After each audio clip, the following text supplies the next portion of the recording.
next level, leagues above the devil. Flying higher than they said I would, they label me a rebel. Bogota barely as dope as me. Success the only thing that give me dopamine. A legend, the only thing that I'm supposed to be. Everything's the only thing that's owed to me. Yeah, I want it all, my baby. I didn't come to watch, I came to ball, my baby. Hello, hello everybody, and welcome back to the Drift Masters Championship. This is it. We are here at the PGE Narodowy in Warsaw, the biggest stadium in Poland, and we are going to put on an absolutely crazy event for you tonight. This location is going to be filling up with over 50,000 fans. We are live on Red Bull TV. My name is Becky Evans, and I've been bringing you all the gossip this year on and off track. But wow, this evening, we are going to see who is going to be crowned the King of Drift Masters. Tears and tires have been shed all year, but it all comes down to this. After our qualifying yesterday, wow, you're going to see some serious battles this afternoon. But before we get into that, let's take a quick look at our calendar. Over the year, we've been all over Europe, Italy, Spain, Finland, Ireland, Latvia, Germany, and it all comes down to this in Poland. Across the year, we've had 3 different winners, 2 times for Conor Shanahan, 2 times for Peter Wiensek, and that has led us to this moment in time where we have got a head-to-head battle. But it's all going to be told. It's all going to be told this afternoon. I mean, look at this. This incredible stadium. Over 50,000 people are going to be joining us here to see a record-breaking event. This track laid in just a couple of days, all for our entertainment purposes. The effort, the energy, the electricity that you feel in this stadium, I wish I could put it all out to you that are watching from home. Woo, it's going to be a big evening. Let's take a look at what happened in Germany, because this is the tale of the tape, and this is why you need to know what happened there, which has led us to this point right now. Welcome, ladies and gentlemen. You're joining me at this beautiful location in the middle of Germany. The Iron City, Drift Island as we like to call it. This weekend it hosts the melting pot that is the penultimate round of the 2025 Drift Masters Championship. The temperature has been through the roof all weekend around the circuit.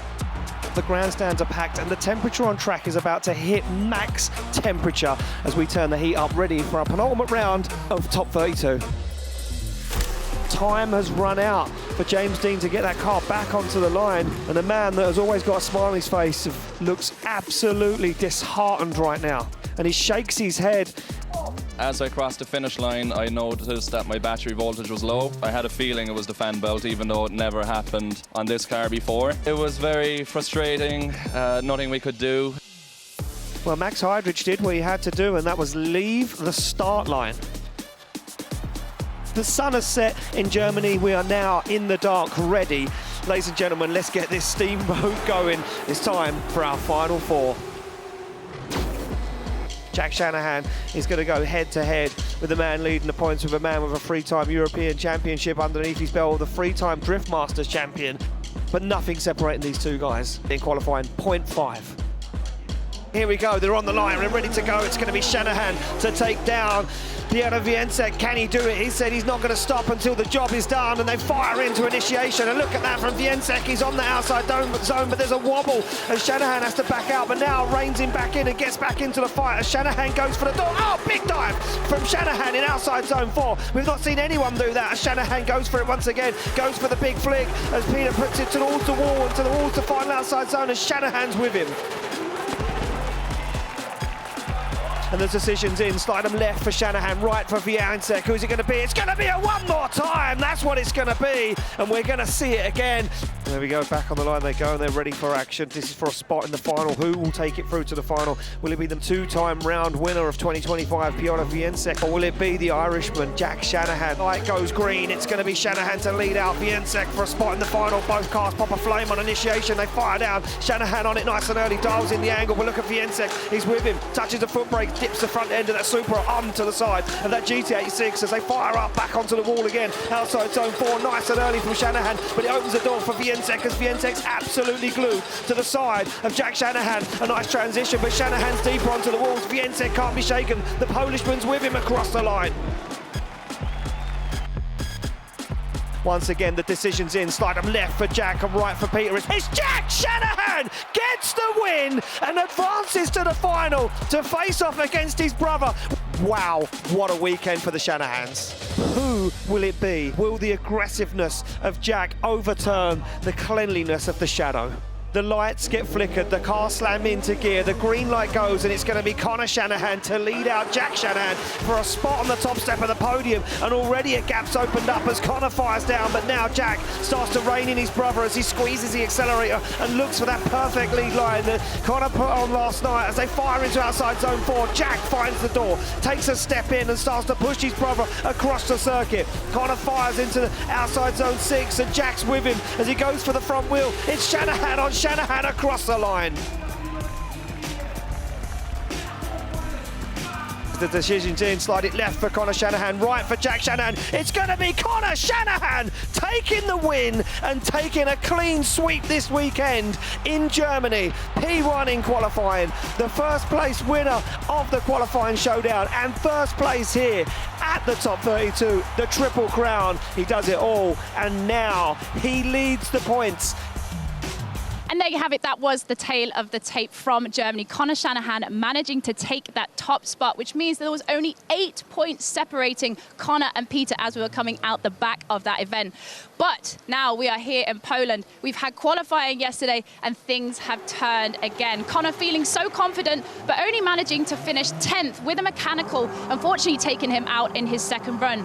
But Peter Wiensak managed to put a 97.2 on the board and also head into the qualifying showdown, which now means that the two drivers are completely level. The points are tied. So this means it's all coming down to this afternoon. It's so exciting, guys. There's so much on the table. But let's go take a quick chat with Peter to see how he's feeling ahead of everything.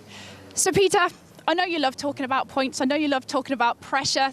There's a lot of pressure on your shoulders right now as you are both sitting with Connor at 390 points. Tell me what's going through your mind. Have you been preparing this morning, doing a little bit of relaxation? I probably should, to be honest, but it's great. I think it's great for the series to have such a situation that we are tied with points. So whoever gonna be higher won simply. That's no advanced math needed. So that's great for the championship. For us as drivers, it's not as great, but yeah, it is what it is. I try to simply calm down and focus on my runs because that's the only thing that I can be that matters. Simply that I can direct control, and that's it. We've got to talk about top 8. You are potentially going to meet Connor there, which means it could come down to that final battle. Let's take a look back at last year. I mean, that was what happened. Is there anything that you can do to kind of prepare yourself for that? I don't think so. I think like practice is already behind us for now. We got only top 32. So the best thing what we can do is just focus and yeah, contact with my spotter, contact with my mechanics and make sure that everything is fine with the car. And yeah, let's just go with the flow. What would it mean to you to win this and take home the championship in front of a home crowd? That would be a dream. That would be a dream come true. But honestly, I try not to think about it too much. Of course, those thoughts appears, but I quickly try to get rid of them because now we just need to focus on driving because, as I said, this is the only thing that we can control, and all the rest is just the stuff that try to interrupt and simply mess up with our head. So yeah, that's it. Okay, Peter, we're wishing you the best of luck. I can't wait to catch up with you in a few hours. We'll see you very soon. Thank you. Okay, so that is Peter Wiensak getting himself ready for what is going to be a very, very interesting afternoon for him. I mean, let's take a look at what happened last year in top 8. It was actually Connor and Peter going head to head. It was on a wet track. That time, Peter took the win. So we could have a repeat of last year. We could have an adverse weather change. I've heard, a little bird has told me, there is a 50% chance that we might have some rain this afternoon. But it's all to play for. We're going to see what's going to happen. I, for one, am absolutely excited. But I'm walking through the paddock here. We're going to try and catch up with Connor Shanahan, another guy who's got a lot of pressure on his shoulders because he knows he's going to have to give it absolutely everything. Let's see what he's up to. I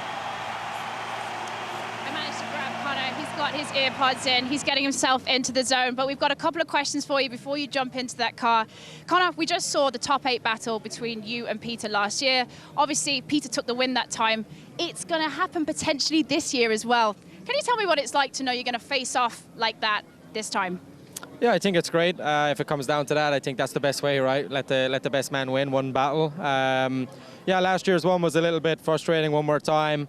I struggled a little bit in the rain here last year just because the GT86 is so hard on the wall.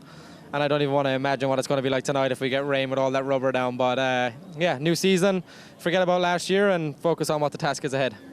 Okay, so we've also got to talk about the fact, you know, there's a very real possibility that you could win this championship. You know what that feels like. I remember saying congratulations to you in 2023 and the emotions. What would that feel like for you this evening if you managed to make it happen? Yeah, it would be unbelievable. Obviously, I'm driving off those emotions, knowing exactly how it felt in that exact place. I have very similar support. You know, a lot of people have travelled to come watch me this weekend, and with the hope of bringing a championship back to Ireland. But you know, tonight I said to myself when I woke up this morning, I'm just going to enjoy every process of what's going on, take it all in, and if we manage to win the championship, I'll be a happy man. If Vincek is the better person tonight and I gave it everything, I go back to the drawing board and be better. But for sure, the fight's on. I have a lot of respect for Vincek for sure. I think he's going to give it everything tonight also, so it's going to be a dogfight from the get-go. We've got to talk about that process. You know, how do you get yourself into that zone? Because I've talked to a lot of drivers. Lots of people have a different way of doing things. But you know, when there's this amount of pressure on your shoulders, can you tell us what you do to get yourself ready?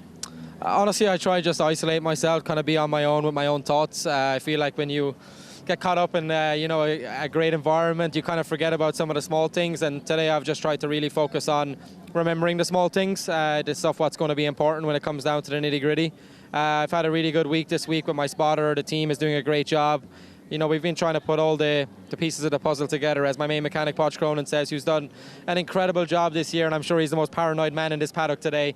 The puzzle is almost together. There's a few little bits what we need to build, but the puzzle is almost together, and that's the emotion what I'm going to drive off. Give it everything, give it all I got, and if that's enough, I'll be a happy guy and just, you know, enjoy the moment, win or defeat. Absolutely. Well, best of luck, Connor. We are wishing for you, and hopefully we'll catch up with you in just a few short hours' time. Thank you. Well then, guys, there you have it. We've caught up with Peter, caught up with Connor. We know what's going to happen. It's all going to come down to this evening. I'm going to have to throw it up to my commentators because I don't even know what else to say right now because it's going to be massive. Ian Waddington, Jacob Gettins, how do we figure this out?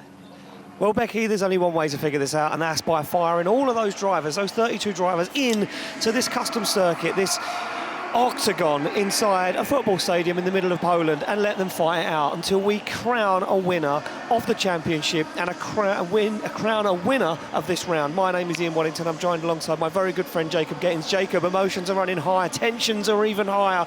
Everybody is on the edge of their seats, including me and you, and we haven't even put a car on the track in top 32 yet. Yeah, this is how a championship should be crowned. It should come down to the last event. It should really be this pressure cooker we've got here. We've got the Irish fans redecorating their space, the Polish fans with all the Piotr, you know, they've got their little signs, everything going on. It is crazy, the feeling in this stadium right now, while everybody picks a favorite and cheers as loud as they possibly can. Well, they certainly will do. We're going to pack this place out with 50,000 people, and now the crowd starts to fill the seats around the track here at the PGE Narodowy, and this is going to be one for the history books. We have two guys that are going head-to-head. But luckily, for me and you, Jacob, we only get to tell the story. We don't have to judge it, but we do have a man that has to judge it.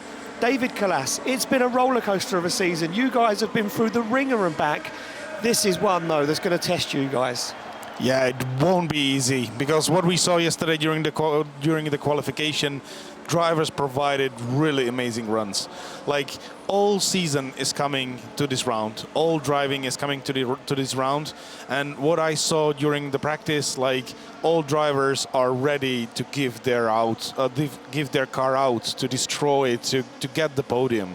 And that will be very hard for us to judge that, because if everything will be so close how it was during the qualification, then we're having the lead driving sorted, because everybody will be hitting all the clipping zones, maintaining the consistent angle, and driving that the chase car can follow. So that is the same thing as in qualification yesterday. However, everything will probably come to the chase run. because the chase driver will need to maintain the close proximity, initiate no later than the leader, and be on the door from the beginning till the end.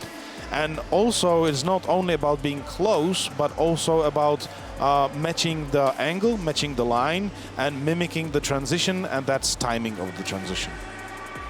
Well, thank you very much, David Kalas, and that is what those guys have got to do. They've been with us all season, and we continue to support them all the way through. David Kalas, Werner Svanefeld, Matthias Dejes, and Chris Materski, our fourth EVS judge. There we go. Look, a lot of nervous people in the seats. The track, we've spoke about it. Let's take a look at it, though. This is what these guys have got to do in battle today, in top 32, all the way through to the final.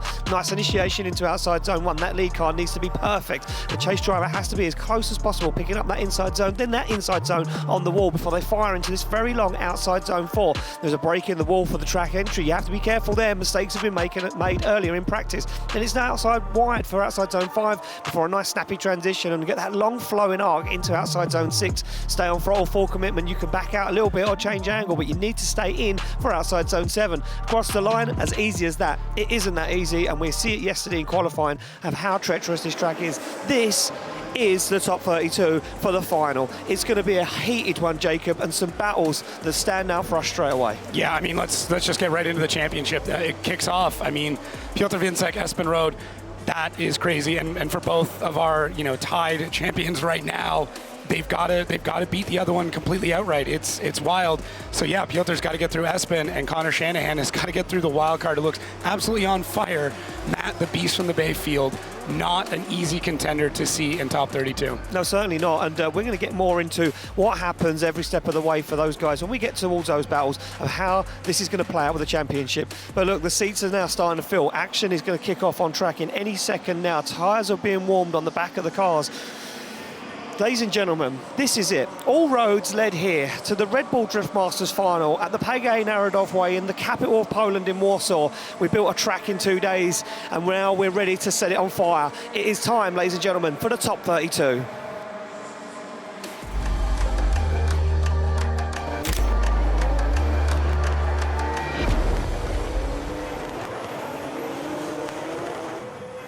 Well, hopes or dreams will be made this weekend for a lot of these drivers. Time now to put it all on the line. A lot of drivers saying this is the weekend to risk it all. Whether you win it or lose it, this is the place to do it. Everyone will remember your name going into 2026 if you do well here at the final. And on the line right now, a man that did and was in everyone's minds last night was Jakob Krol, our first place qualifier with a 98. He sits in the lead position in that carbon Kevlar S14.9, but he's being chased down by a Dutchman, Clint van Oort, who said there is nothing left on the table for him this weekend. He's here with no risk. All he gets is a reward. He wants a podium. He wants a top 16 finish. What can he do as he comes off the line in the chase position? It's going to be Jakob Krol to lead out Clint van Oort for a spot in the top 16 awaits as they fire into that first outside zone.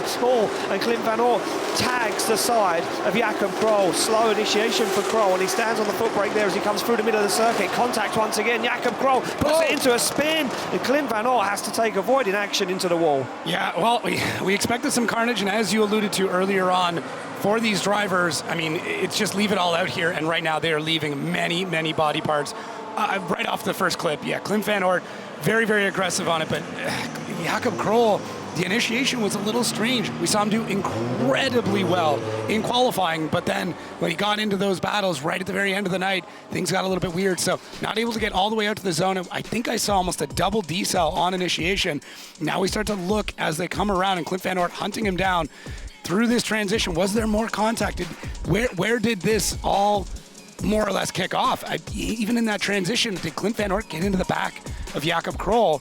And that's what ended up pushing him out. So the judges do have Chris Witowski, as you talked about, the EVS judge, able to scrub through, take a look at all these different camera angles, and they're already looking at that transition to see where the drivers were, if they were slowing down in the right spots, and how this contact came up. Now, this looks bad, but the upside is these vehicles are kind of meant to do this. Yeah, I mean, look, they're designed for this now, especially with these walled stadiums. Look, Drift Masters is renowned for running tracks with concrete walls nearly all the way around. So these cars are designed to take some damage. There's nothing in the back of them, or most of them, they don't have anything in the back. The judges are telling me over the headset, though, that Jakob Krol is at fault for the contact, decelling too much on inside zone 3. We do have our Wally system in action this weekend. Once again, the guys from Race Data Labs in the house for the final time of 2025. And you see that little black box on the roof? That is recording data straight away and sending that back to here, to the judging area, where Michael is feeding that information to the judges, and that telemetry is showing the judges exactly what happened in real time or in a replay of where the car slowed. Did it slow? If the judges can't see it on a camera angle, they will use the Race Data Labs information to just give them a bit of a, you know, another insight. The fifth judge. Yeah, it gives us the ability to be able to scroll back and actually see where cars are accelerating and decelerating, and that's how the judges are able to come up with this conclusion that Jakob Krol having that decel in a spot that it is not supposed to be. And Clint, I mean, he was where he should have been. Yeah. When the vehicle ahead slows down, you've got nowhere to go but into the back end of the lead car. Exactly that. Well, there we go. We can see Clint Van Oort going to be losing some more body panels. That car was immaculate before the end of the weekend. But these guys build these cars for this event. You know, they go all out. They clean the cars up. They make them look pristine for this event, knowing full well they have a whole load of months ahead of them to repair the cars and get them back straight and back correct before we head to 2026. We're already talking about 2026. Yeah, man, let's try and just get through this one. Oh man, it's wild. We've already kicked off with this, a little bit of controversy, but we'll see how it goes as they swap things around. Yeah, well, certainly so. Here we go. Clint Van Oort now off the line to lead out Jakob Krol, and we know that Clint Van Oort has got an advantage, dials on loads of angle and forces Jakob Krol into a spin. That was a big mistake there from Clint Van Oort as he now transitions to outside zone 4. I don't think that car is 110%, or maybe Clint Van Oort is a little bit rocked, and now this could go the other way if the judges deem that Clint Van Oort caused Jakob Krol to spin. This could flip 180 degrees. Yeah, really, really strange what all went down there as he gets into that first outside zone. I mean, gets on throttle and the car just kind of starts to over-rotate, comes off throttle a little bit, but then it shoots him out of the zone, and Jakob Krol's got nowhere to go. So first battle already getting very, very strange between these drivers, having massive mistakes, almost in identical spots. Jakob Krol had a mistake even at initiation, so it's a tough one. Yeah, that was Clint Van Oort's to throw away. Yeah, and I think Clint Van Oort did throw it away. We're going to make this official with a judge's decision. As you can see here, shots from all around the stadium as now the seats start to get even more filled. The smoke's in the air and people are starting to come through the door more and more. And look at this, you can see Clint Van Oort dials on a whole load of angle, and it forces Jakob Krol into an avoiding action. So I can see this going into a one more time potentially, but as we say, I'm not a judge, nor is Jacob. We are just mere commentators that are massively entertained by drifting. Yeah, so we're huge fans. Giving you our opinion. Yeah, I mean, the way we look at this is we get to hang out with everybody that's sitting at home, and we're all just watching this together. Just imagine we're on your sofa with you, watching along. If that's what you're looking forward to. There we go. Look, Clint Van Oort and Jakob Krol having a laugh. Let's see how this is going to go. So left for Krol, right for Van Oort, and it is looking like it's going to be a one more time. And both guys say, yeah, let's clean things up, come back and reset and go again. And I think Jakob Krol there, a little sigh of relief. Yeah, a little sigh of relief, and we'll see if they're able to clean that up. I mean, it is tough. It is very nerve-wracking just being here with how busy it is. Now we're looking at Jakob Krol already having a bit of a conversation with Marcin, maybe letting him know something is going on. So, I didn't quite catch what he said, but might be a little bit more going on behind the scenes that we're not aware of yet. Yeah, well, I wonder if he was asking our start line marshal, Marcin, down there, how long he had. Oh, maybe. Whether he was going to be the next battle out after this one, or if they were going to give him to the end of the bracket. We will find out, and when we find out, we will let you know. We're going to move it along to Alan Hynes and Lukas Jazenski from Poland, Alan Hynes from Ireland. And interesting story between these two guys, both incredible sim drifters. Yeah. Lukas Jazenski, the vice president of the Drift Masters Virtual Championship, and said that him and Alan Hynes drift together on the sim every single day. Well, they were drifting together in practice as well and got a little tangled up and made some contact, so they know how to drive hard against each other. I mean, both in real life and on the sim, and we'll see how this plays out. They certainly will do as they come off the line. Hynes to lead out Lukas Jazenski. Now Hynes, the higher qualifier, fires in that S15 or a little wobble. Both guys into the wall, and that first outside zone maybe not as grippy after the break between practice and top 32 as Hynes now fires into outside zone 4. Good line, nice style as he flicks it to angle. Jazenski though opens the door a little bit, takes a step in, gives Alan Hynes some room. come through the middle of the circuit. Oh, and a very close transition. Lucas Jazenski almost took a bite out the side of the S15 as they fire into the final outside zone. Hynes onto the walls, Jazenski onto the door. All right, first clean run. I mean, we got it through it. We got through on that one.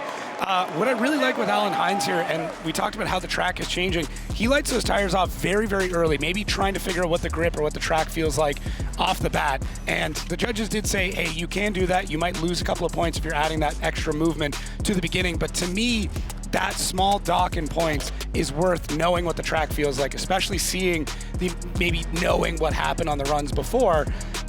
Either way, that first outside zone does look a little bit slick. Yeah.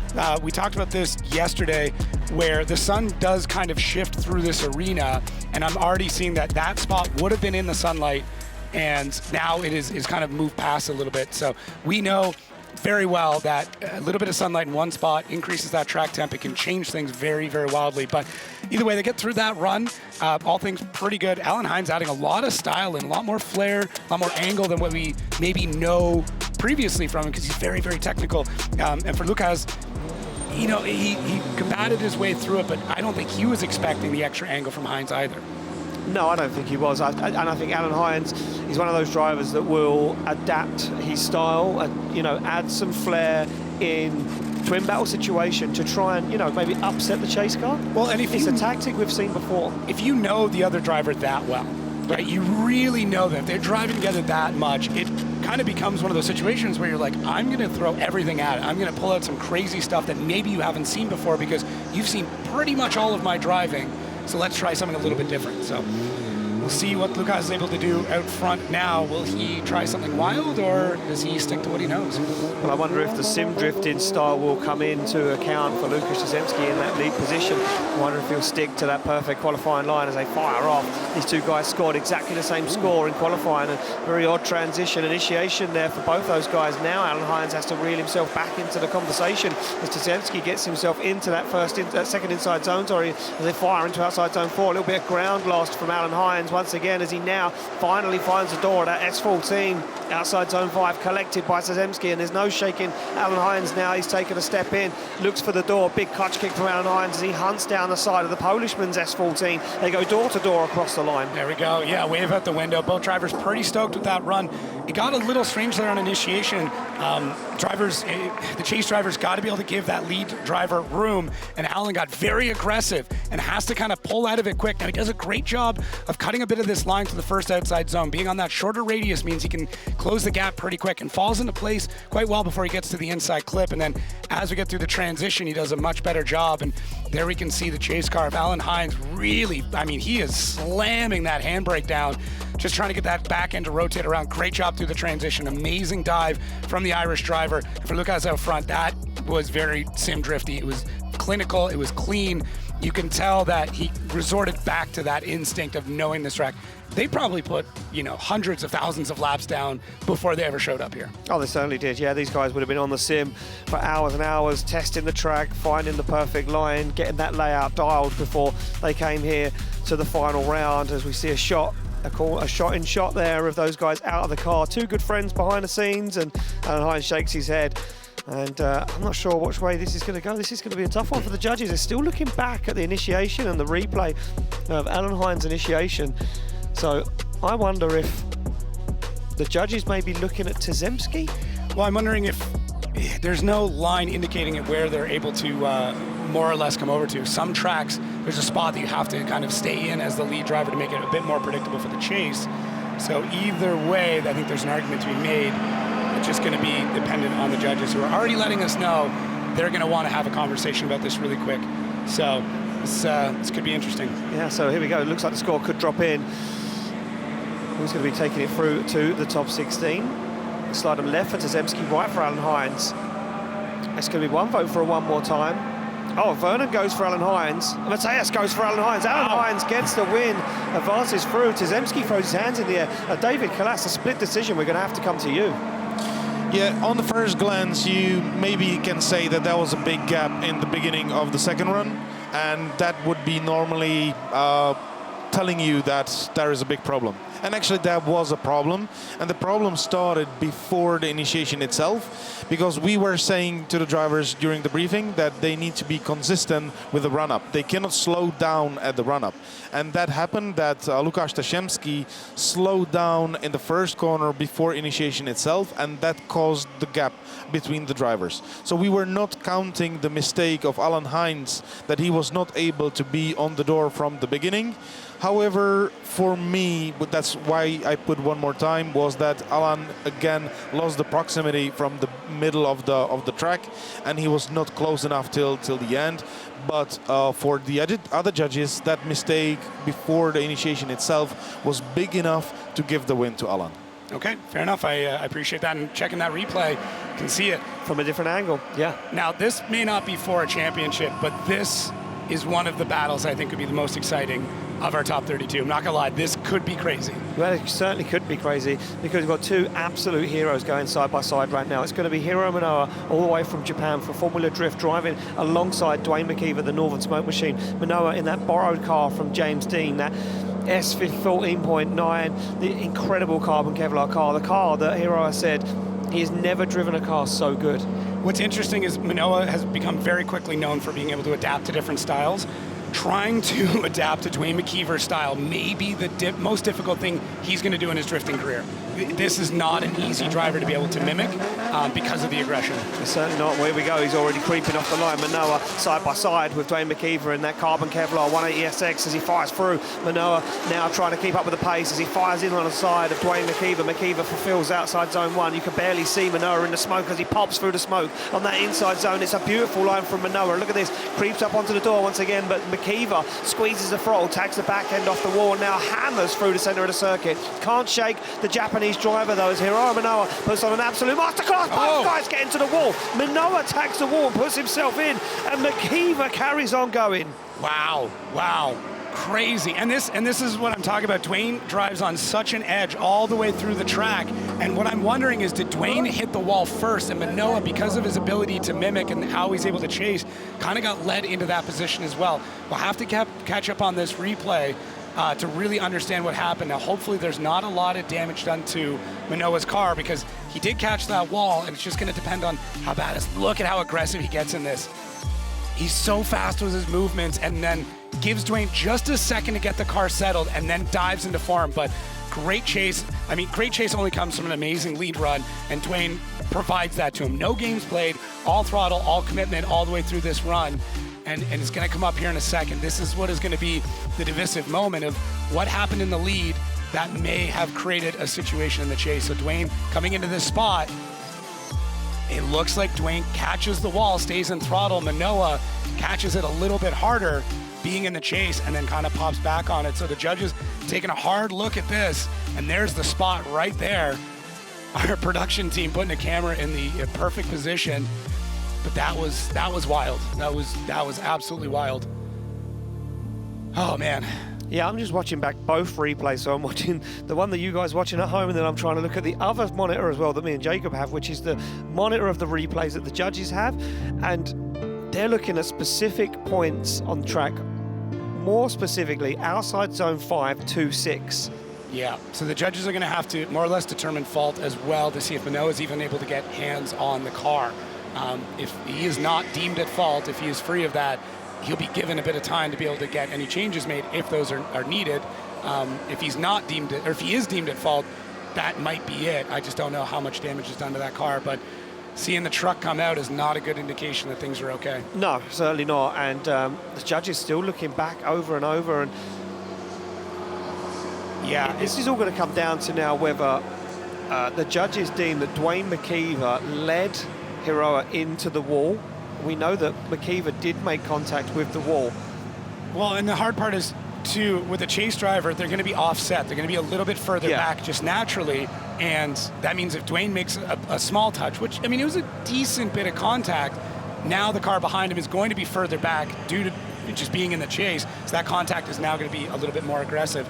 So another tool that they're able to use in this is that Wally system to understand as well.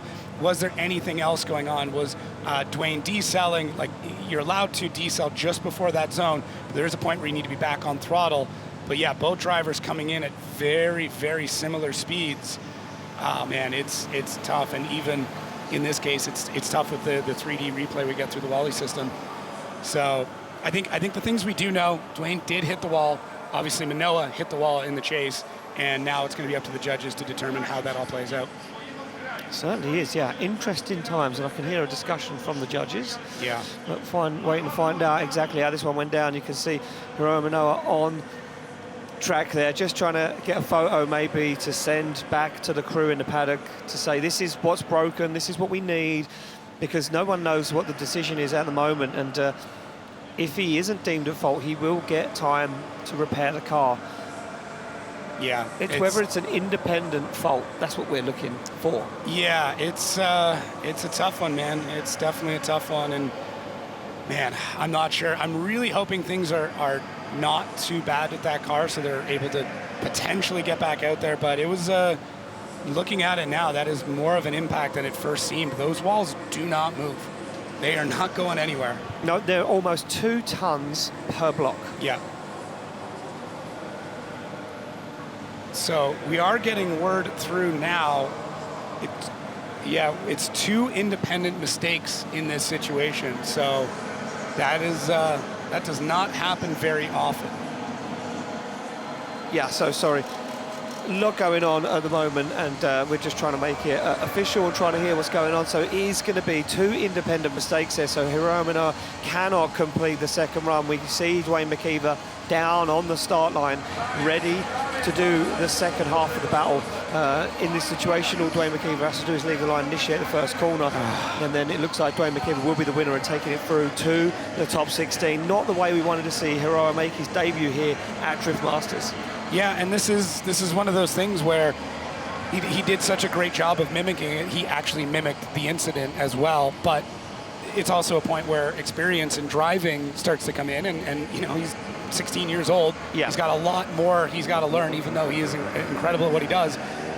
Maybe a driver with a bit more time would have gone, I'm seeing Dwayne, it looks like he's about to hit the wall, I'm going to back out of it for half a second, whereas Manoa's instinct is just keep going, you know, just basically follow exactly what's going on. So that is a very, very unfortunate way for Manoa to wrap up things here for his Drift Masters debut. Yeah, so just getting confirmation over our head says that because of the contact there and the cleanup on track, that Dwayne McKeever doesn't have to fulfill the bye run because he proved his car was still working when he finished up the run.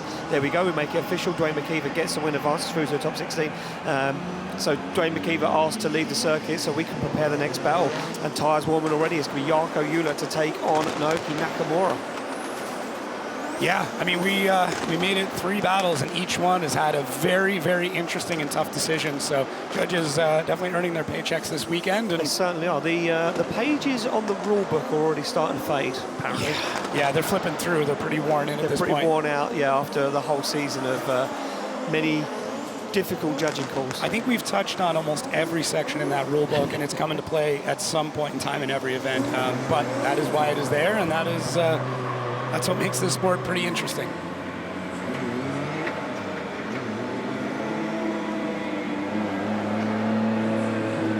So, there we go. We got Naoki Nakamura pulling to the line. Naoki Nakamura, the lower qualifier, in the chase position. Jarkko Ulla opting to lead first. So yeah. We're going back to seeing this a lot now of these. A lot of the younger drivers opted throughout the season to chase first. At this event, they're opting to lead first. Yeah, and I don't know what the switch in advantage is. I'm really not sure on that one. It might be tire life. Because it's not a high deck track, they don't mind leading first, and they know they've got enough left on it to put up a good chase. Well, there we go. Interesting times at Drift Masters finale here in Warsaw in Poland as Jarkko Ulla leads out Naoki Nakamura. Nakamura straight onto the door of that JZX 100 as Jarkko Ulla, the finishman, tries to put on the best, the cleanest lead line he can. And look at that line already as Ulla gets into outside zone 4. There's no shaking Naoki Nakamura though, as Nakamura goes for that front wheel, shallow angle out of the outside zone, now falls into formation, starts to push Jarkko Ulla around the circuit, starts to bully the young Finn as they get into outside zone 6. Both guys tag the wall, both guys make a correction, and now get back into it on the wall and across the line. And outside zone 6 almost just claimed another pair of victims on that one. Now, the upside is with Jarkko Jula, he's got almost a full meter behind that wheel of just rear end and bumper, and kind of uses it to his advantage here. Now, that being said, that's still going to be a bit of a detriment because the judges take a look at that if you're completely compressing that in, and there's Jarkko Jula holding that coffee cup, getting ready to go. That is the default position for him. Drive-throughs. Ready to go. But man, these dives from Nakamura are just so substantial in this chase run, and you have to do it here because of the amount of transitions that we've got. Yeah, Nakamura, all the changes they've made have really done well for him. That car looks very, very spicy. It looks very direct, not very laggy, so it's worked out well. But yeah, this section right here, you can see just how much Jarkko Jula gets into that wall, and it does affect his angle. So everybody coming across through 5 and into 6, they're holding a lot of speed, and trying to scrub it has not been easy. No, it certainly isn't easy, and I think these guys are pushing maybe a little bit harder than they did in practice. We see some big impacts with some guys in practice earlier on today, and I think now the pressure is on in top 32 to make the big show, to come out on track in front of all these people and put on a show. I think the pressure really is starting to get to everybody. As we can see the back end of Naoki Nakamura's car, they're taking some damage after contact with a wall. The start line, Marshall Martin happy to send him along his way though. Jarkko Jula slams the door closed on that JZX 100, now asked to chase down the Japanese legend. They come off the line and through the gears. It's going to be Nakamura to lead out Jarkko Jula as they fire into that first outside zone. Look at this from Jula, straight onto the side, straight onto the door, manages it, dials it in and mirrors the angle. This is brilliant from Jarkko Jula, and it's a really clean lead line so far from Naoki Nakamura as he works the angle into the car. A little scrappy in outside zone 4, but now starts to accelerate away as he picks up outside zone 5. Jarkko Jula, though, can't be shaken as the young Finn gets into it. Outside zone 6 for Field, and Jarkko Jula has been with him the whole way, and Jula almost overtakes him across the line. Wow, Jarkko Jula is absolutely on it. He has just picked up so much this season and grown. I mean, he's become much more confident in his driving, much more aggressive in his driving, and it's really showing, and this is such a great place to be able to debut it. And for Nakamura, these lead runs have become more calculated than ever. Known to be kind of a wild and crazy driver with a ton of style, he's dialed that back over this season as well. To get back onto the line. I mean, everywhere in the world kind of has different things that they look at. A lot of the Japanese stuff is about the big changes of angle, the big swings and stuff like that. Here, I mean, Drift Masters, you've really got to get that line dialed. It's so much about the line. And I love that Nakamura has adapted the way that he's driven to be able to make sure that he can do well at these events. So both drivers laying all their cards down, and both of them making big changes that are now coming to fruition here at the final round. Yeah, certainly so. And here we go. Both guys at the car. And a sigh of relief from Jarkko Jula. Naoki Nakamura happy. Slide of left for Jula, right for Nakamura. Nakamura getting the win, advancing through to the top 16. Wow, great win there. I mean, just a solid lead run. Just absolutely dialed in on that lead run. So there we go. We lose Jarkko Jula, and Naoki Nakamura advances through to top 16 here in Poland. Still happy. Doesn't want to leave the track. Just enjoying himself. All the fans, just waving his hands around and having a good time. Finally, okay. We got to keep the show going. Martin's like, come on, you've had your time. Yeah. Time to. We'll see you. We'll see you again. Don't worry. Oh man. Okay. Next battle, another big one. Both drivers a lot on the line here. Kevin Pesur is still in the battle for third place, so he has to win this. Now, Adam LZ, he's had a podium here. He's driven incredibly well this weekend already, but not driving an entire season of Drift Masters coming into the last round. How does this end up playing out for him? Very, very quick. I believe the fastest average speed over anybody on track this weekend. Yeah, certainly so. And as you mentioned, Adam LZ finished on the third step of the podium here in 2024. He'd love to replicate that once again, or maybe a step higher if he can. But Kevin Pesur, this means more to him. The young Estonian comes off the line, and Kevin Pesur wants to win, wants to get the battle done and claw more points and get himself that third step in the championship as Pesur comes off the wall nice and early, dives across the track and picks up both inside zones. Adam LZ flicks that car into the door of that BMW 2 Series as they both fulfill outside zone 4, but it's shallow and off the wall for Kevin Pesur as he now comes across the circuit for outside zone 5. There's no shaking Adam's LZ as he goes for the front wheel. Both guys wobble as they go for outside zone 6. Outside zone 7 fulfilled, and LZ's on the back bumper. Yeah, great run from both. To me, it felt like Pesur was trying to maybe outrun Adam through a few of the zones and getting that car hooked up really well and pushing through it, but trying to outrun a driver that is this quick is maybe not the best way to be able to go through this. So Pesur does a good job. Ooh, bit of a wall tap there that didn't really catch. You had mentioned him leaving the zone early, and that's more than likely why. Yeah, catching that wall, finding a bit more grip with it. You got to come off throttle just a touch, and that car will bite in and start to shoot off. But yeah, Adam not phased through any part of this and does a great job. So it's definitely a tough run from both drivers. So we'll see how this all plays out. Well, judges saying that the decel from Pesur on the end of outside zone 1 is a bit of an issue. Yeah, that's what they were looking at on the replay. So here we go, swapping back around. LZ now to lead out Kevin Pesur as they sit on the line, ready to rock and roll. Spot in top 16 away. So look at that from Kevin Pesur. Jumps off the throttle. He knows he maybe made a mistake in outside zone 1. They fire through. Pesur goes for a straight line initiation and attack on the side of the Americans. BMW E36 as they go door to door through that inside zone. And look at this. So Kevin Pesur, he has to almost back out of it. It takes the front bumper to the wall as they get into outside zone 4. Kevin Pesur does not want to back down, but Adam LZ is on an absolute flyer. Nice line into outside zone 5 from Adam LZ as he pulls some ground on Kevin Pesur. They get into outside zone 6. Pesur has to shortcut the circuit. He's shallow once again as LZ sets the tyre on fire across the line. I think we were all waiting for that tire fire at some point. Kind of made a bigger name for himself by doing that earlier on. I mean, last year. But yeah, what a fast run from Adam LZ once again. Funny enough, one of his crew guys posted like, hey, we're the fastest in practice, fastest in qualifying, and that's not even the fastest setup we have. So he's got a bit more left in the tank, and I think we see a little bit more of that through these transitions, pointing the nose at the wall with the BMW. He really picks up a lot of speed, and it makes Pesur kind of have to take a bit more of a straight line approach and have a big dive into that outside zone. So Adam LZ, this is absolutely business as usual. Look at a little bit of left foot brake here and there, just touching on it, but he's not dragging anywhere through that run. So very, very fast for Adam LZ. Kevin Pesur a little bit more on the back foot. And hopefully he's not too much in his head about the third place part. I think that's going to come down to a lot of these drivers this weekend. Look at this, Kevin Pesur, a little nervous look on his face.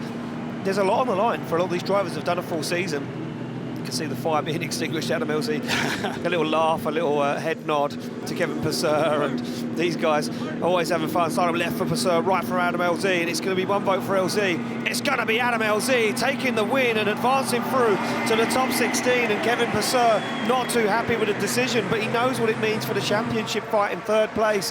That could have a detrimental effect on his championship. Yeah, that's going to be tough. That might already put him out of it, but we got a lot more battles to get through. Confirmed to me right now that now Kevin Pesur is out of any place in the championship. Wow. He can't take third in the championship. NMLZ has just put an end to that for him. So unfortunately, the Estonian, the fight, the hard work is over.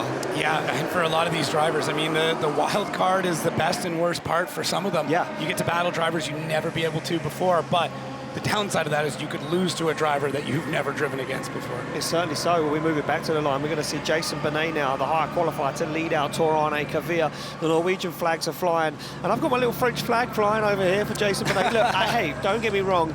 I'm very good friends behind the scenes with Torane Kavilla. Known this man for a very long time. But I did have a wager that Jason Bernet was going to do good things this year, and he's let me down so far. Yeah. But this could be the event. He's taking on a man that is very good in stadium events. That turbo Toyota V8 S13 comes off the line alongside that 2JZ powered Subaru BRZ. Through the gears they go. The man from Lyon, from France, fires in that Subaru, gets into that first outside zone. But look at Kavilla. He's on an absolute hunt this weekend. He wants a podium. He wants a taste of the champagne as he flicks it towards the door. And look at this from Kavilla. No messing around as they both get into outside zone 4. A lot of wobbling from Jason Bernet as Bernet now tries to open the door and pull away. Dials on big angle, but he can't shake the Norwegian as Kavilla goes for the door once again. He goes for the front wheel, both into this outside zone. And look at Kavilla, wheel to wheel, and he makes contact and wrecks the car. Oh, man. Everything looked like Torne Kavilla had such a massive advantage all the way through this, but He gets into the side of Jason Bernet, who is now looking and probably worried. He would know that that contact was big. And, oh, that front end is pushed way far back. That is a big, big hit for Tony Kavilla, and I'm just happy that he's able to get out of that car.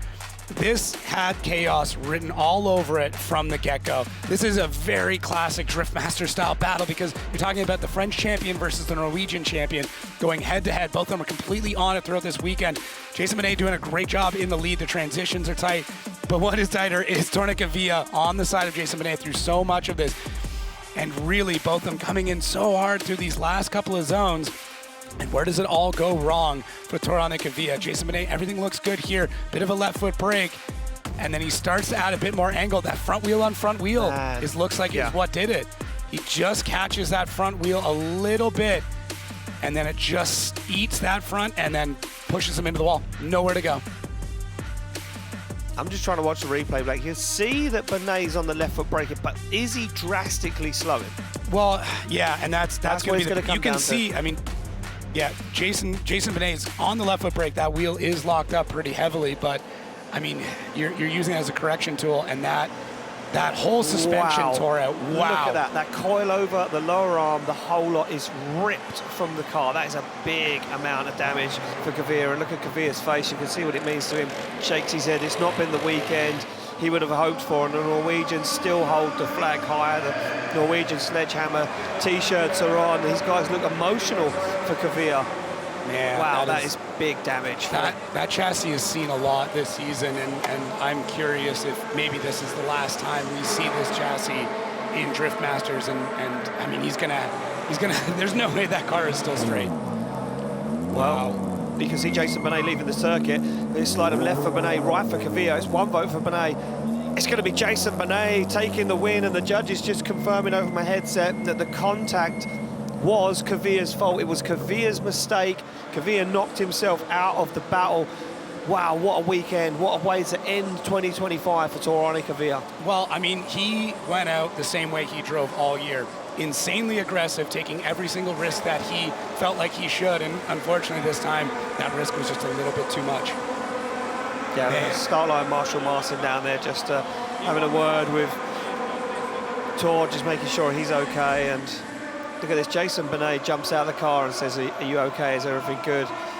Kavilla's heartbroken, shakes his head and walks off. Yeah, he's already looking a little bit stiff too.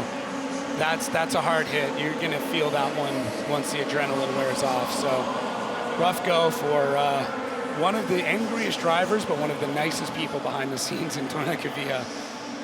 So now we get that car lifted up. Normally they're trying to go through the wheels and suspension points, but it is missing one. It's missing a bunch of it completely, and that's going to be hanging off by what? Just a tie rod. Yeah, brake line, everything. We'll have to make sure that gets cleaned up. But wow. Yeah, huge amount of damage there for Tony Kavilla on that 180SX, and work to be done with the team in the off-season. Work just to get it back into the trailer. Yeah. Because that completely pulled the suspension right out of the top hat. Look at, I mean, the top hat's still there on the strut, but it probably pulled right to the top. That is nasty. It does look like all the parts that were kind of meant to break did, so hopefully there's no more damage to other parts as Tor now taking the scooter ride back to the pits. Yeah, look at this, you can see, very upset. Still going to wave to the fans in and around the building though, as Tony Kavilla makes his way off circuit. Will be the end of the weekend for the Norwegian sledgehammer and Jason Bernet. First time in the top 16 in 2025. Yeah, and I mean, he's earned it. It's unfortunate that's the way you get the win. Yeah, he wouldn't have wanted that. No, but I mean, he did so well in qualifying. He's been driving incredibly well. So, man, it's tough. Nobody wants to win that way. But for Jason Bernet, it's now time to take a little bit of a break, refocus, and get ready for the opening ceremonies for top 16 as our next competitors now getting to the line. Yeah, certainly are. Pull onto the circuit, ready to warm the tyres on the back of the cars. It will be Pavel Korpolinski to take on Alexei Holovnia from the Ukraine. And Korpolinski, another driver that's still fighting for third, a driver that's very much in contention. We call him the surgeon. He is very, very clinical. And for Holovnia, This is big. This is big for him. He's drifted all over the world. He's done well, and now to be here in front of all these people, this is just another thing he's able to add to the resume. It certainly is, and Alexei Holovnia, a wild card this weekend, driving the 900 horsepower Toyota GT86 for Xfinity Racing Team, and Alexei Holovnia, nothing to lose. Another wild card with no points on the table, nothing to lose, just here for the fun and to try and succeed in some way. And sometimes that makes you the most dangerous driver because, especially it's not your vehicle, right? You're here for one shot. Let's just go for it. Let's just absolutely send it. You're going to give the team a hand if you bin it to try and get it back in the trailer. But once that's done and the invoice is paid, that's it. So just go for it. And I think everybody right now has that just go for it mentality. It's just, we're going to put it on the line, we're going to do everything we can and hope that it works out for us. And for a lot of drivers it has, and for a lot of drivers it hasn't. It's certainly so. And there we go, tyres warming on the back of the cars down there as they get ready for battle. And the Polish flags now fly for Paweł Korpolinski. As we say, the surge and the clinic. And they get shown the flag to go to the start line. Korpolinski looks so good this weekend. A lot of drivers saying, have you looked at his car? Yeah. And I said, why? What has he done? They said, nothing. There's no damage. Yeah. He's that clean. He's that precise with the lead.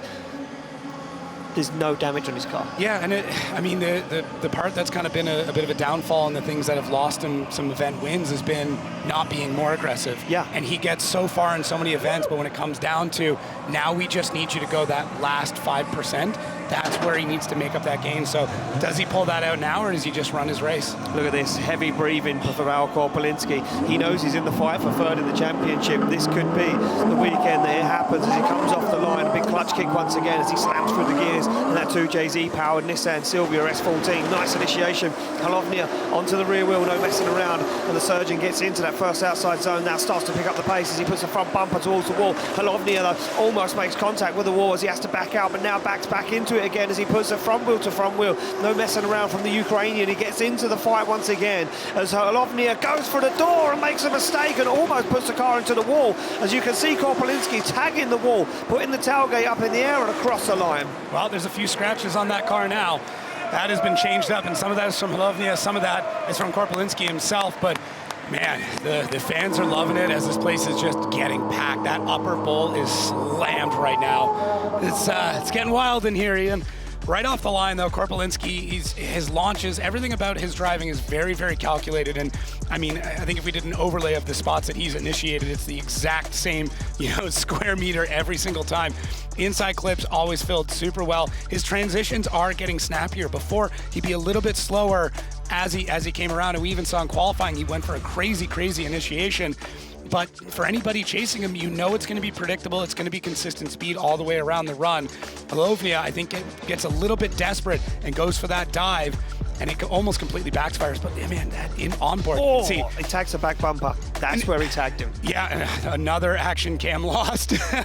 But yeah, through that transition, I mean, Korpolinski provides everything that you need to be able to get into the pocket as the car comes around. And for Holovnia, he took that risk, and unfortunately, it's a matter of a 100th of a second difference between perfection and a little bit of a wreck. But good job for Holovnia for not backing out of it and being able to save it before going into the wall. Man, look at that. Look at the fans. They know. In that transition, they knew know. that was the mistake. Yeah. They knew that was the point there where Korpolinski started to pull this battle in his favour. Where we go back on the line, Holovnia to now lead out Paweł Korpolinski as they get ready for battle.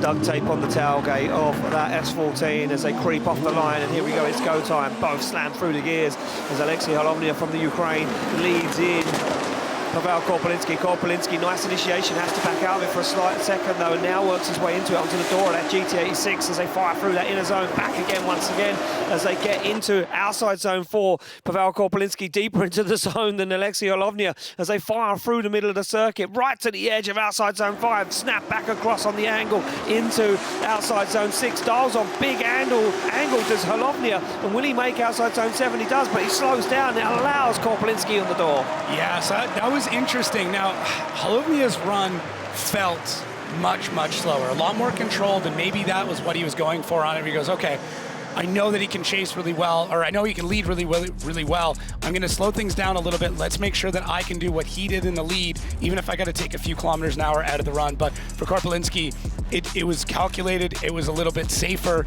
probably already knowing that that contact happened. So he takes a bit more time to get into the pocket. And is less aggressive, but to me, it's just a very, very strategic way of doing this chase. Both drivers, you know, they're thinking a lot about how they need to get through this run and what they need to do to win. And I think they both more or less accomplished what they were aiming for, although Holovnia with that contact, that may end up being the last nail in the coffin for him. Well, here we go, slide him left for Korpolinski, right for Holovnia, and it's going to be the surgeon Korpolinski getting the win in front of the home crowd. And advancing through to the top 16, and look what it means to Korpolinski, the man from Warsaw. Well, he'll be in the parade at the biggest event of his life here at the PGE Narodowy, as the Polish flags remain to fly. No end of Polish drivers coming up this weekend. No, it's definitely stacked for the home crowd, that's for sure.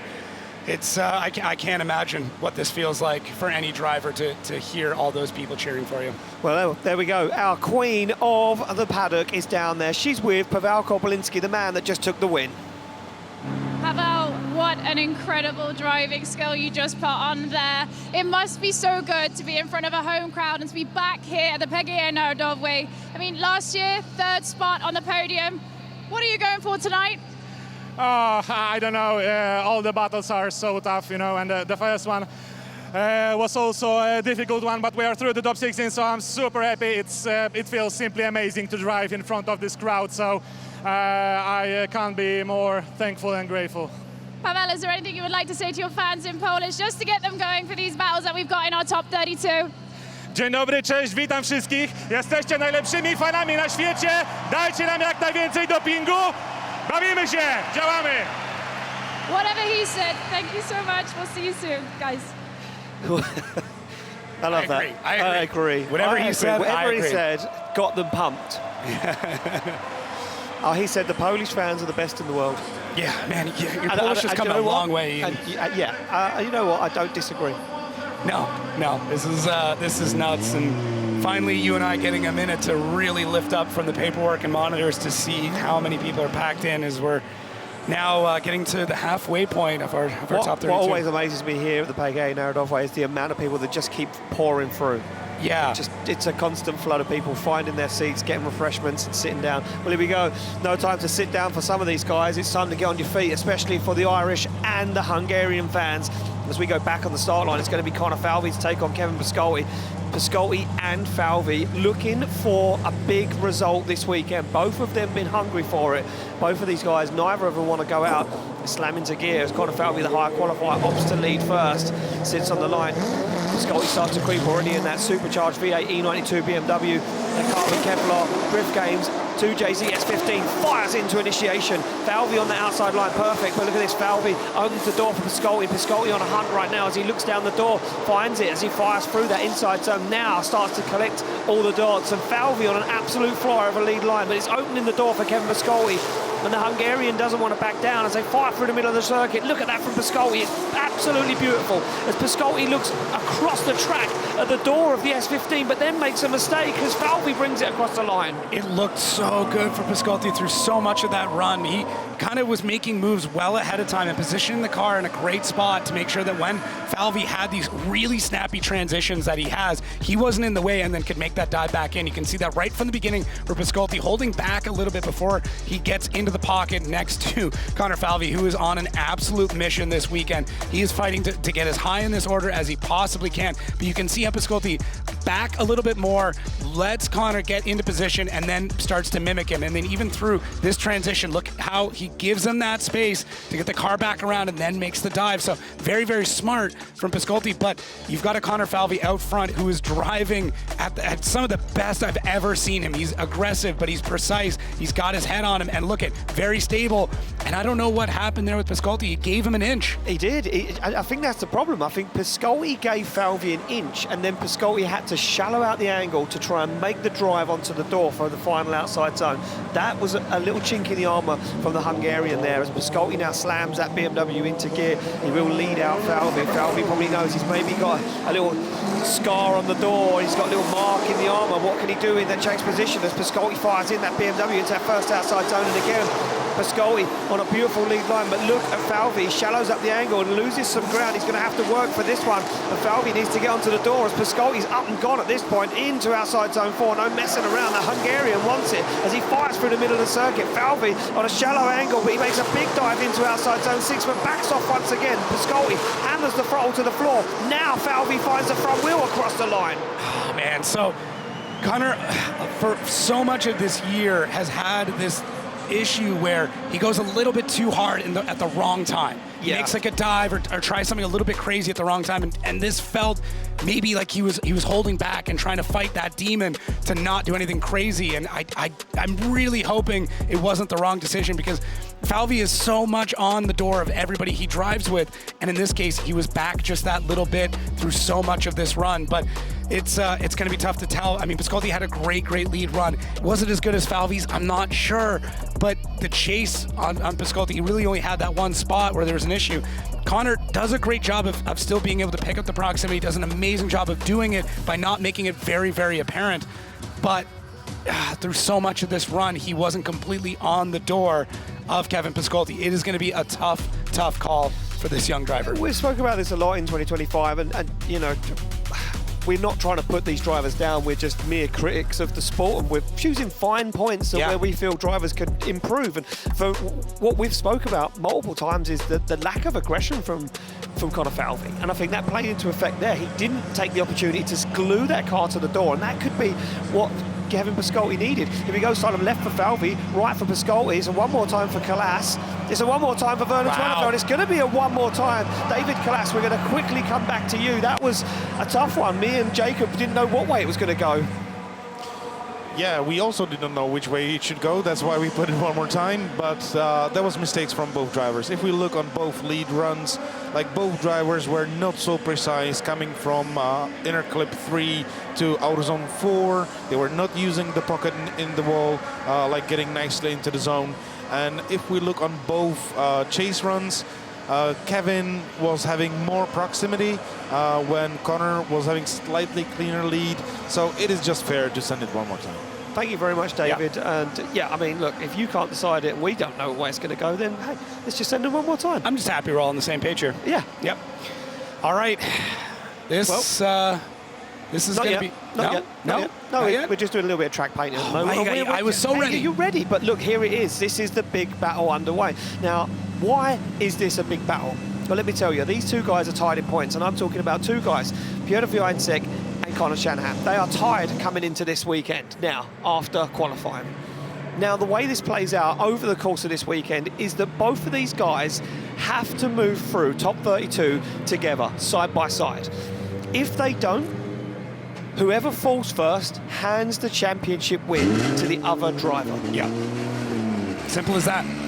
But there is more technicalities to it than you would think.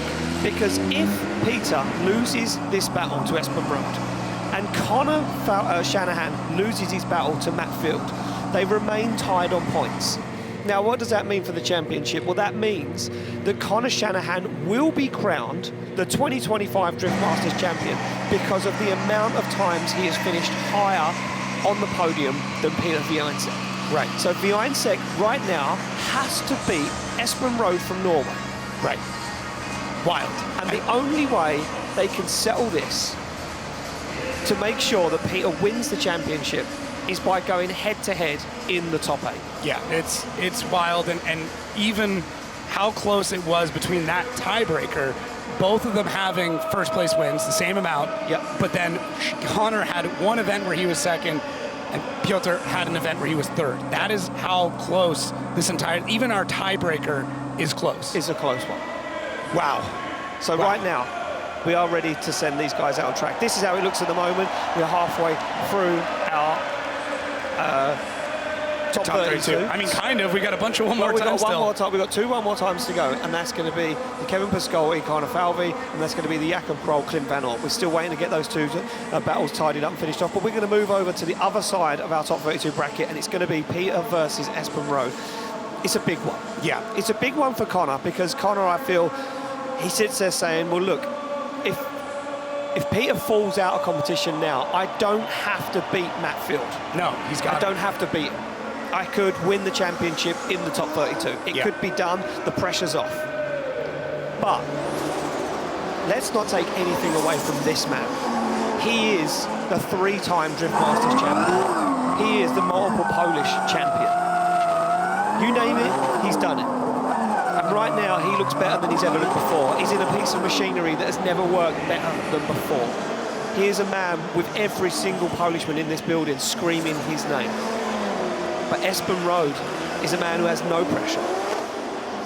There is nothing to lose for Espen Road, only a story to say that I stopped Peter winning the 2025 Drift Masters Championship. And that alone could be the motivation for an Espen Road who we've seen can be insanely aggressive. And he pulls that out on track and does some crazy stuff and really just takes this battle to Piotr.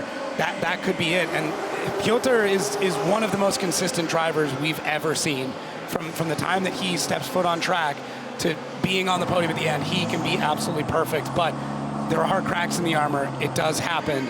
And all of the weight of his championship comes down to this. It certainly does come down to this. This could be the fairy tale story for Piotr Wiańczek as he sits on the line alongside Espen Road, a man that wrecked the car at round 2 in Spain, who thought the championship was over before it even started. But could this be the fairy tale? Could he win the 2025 Drift Masters European Championship in front of 50,000 people in Poland? And on the opposite side of that, could he lose that championship in front of all these people? Well, there's only one way to decide it, Jacob, and that's by firing him off the line. And here we go, they're through the gears. It's going to be Piotr Wiańczek to lead out Espen Road as Espen Road goes for the back bumper of that A90 Supra already. No messing around. The Norwegian has nothing to lose, everything to gain as they come through that inner zone. It's clean from Wiańczek. The lead line is exceptional as we expected. Espen Road loses ground. He has to shallow up the angle. Look at the speed from Piotr Wiańczek as he absolutely fires through. Espen Road tags the side of the Supra, but he stays in it. Wiańczek is on another level right now as he puts it into outside zone 7. Oh, and the car shuts down! Wiańczek puts the car into a straight line and he loses drive. What just happened? What just happened? The car is not starting. Has shut down. Wiańczek's car has shut down and we can hear it won't start. This is big. This is absolutely massive, and there's going to be so much that goes on with this situation because, I mean, the entire run was crazy and nobody is more tense right now than look at the this. Shanahan and family. This is Shanahan in the paddock watching the broadcast on his phone with his father. The car's still the not car starting. Won't start. And look at Wiańczek, the head drops.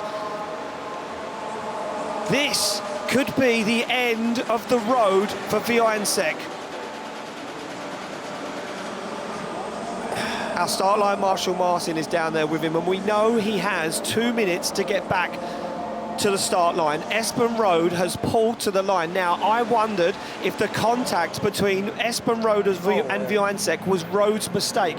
Looking back at the replay, it looks like the car shut down and Road hit Wiańczek across the line because the car was out of power. Watch this, take a look back at the replay. This is them as they come through that inside zone 3. They fire into 4. It looks good. Wiańczek is absolutely flying, Jacob. You can't stop this man. He's on a ripper this weekend. But look at this, a tag onto the door for Espen Road. Espen Road has to back out of it. Then as he comes into 7, Wiańczek slams on the foot brake. The car starts to slow down. Boom, contact again. Wiańczek's car shuts down before the finish line and is now stranded on circuit. He was able to get through and he knew something was going on and tries to just keep the angle. Oh, and the clock is running out, and that is it. Piotr Wiańczek runs out of time on circuit to get back to the line. Espen Road looks like he will win the battle and advance through to the top 16, and that, I believe, is the championship over for Wiańczek. Wow. Just wow. Speechless. absolutely speechless right now. What are we witnessing here at the final of Drift Masters 2025? The fans still in massive, massive amounts of support, and Connor Shanahan seeing what's going on, shaking his head. He does not want to win this way. Nobody wants to win this way. Connor told me the way he wanted to win this championship was under the lights here in Poland in the top 8. He wanted to go wheel to wheel, door to door, and battle it out like two absolute heavyweight contenders that they are. But I don't think that that is going to be a possibility. As we see Peter's car being pushed off circuit, I think the Hynes has lost the championship right here, right now, and the end of the road is done. We make it official. Slide and left of the Hynes, right for Espen Road, and Espen Road wins the top 32 battle and advances to the top 16 as we see an emotional, dejected Peter Hynes being pushed off track.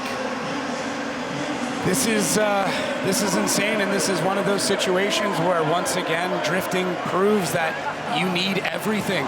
Because Piotr's driving is incredible, but at the end of the day, if it doesn't all come together from the start to the finish... It's a war of nutrition, not only for the drivers, for the team, for the cars, for the machinery. The cars, if they can't handle it, if they can't hold on throughout a full season, that is it. And look at this.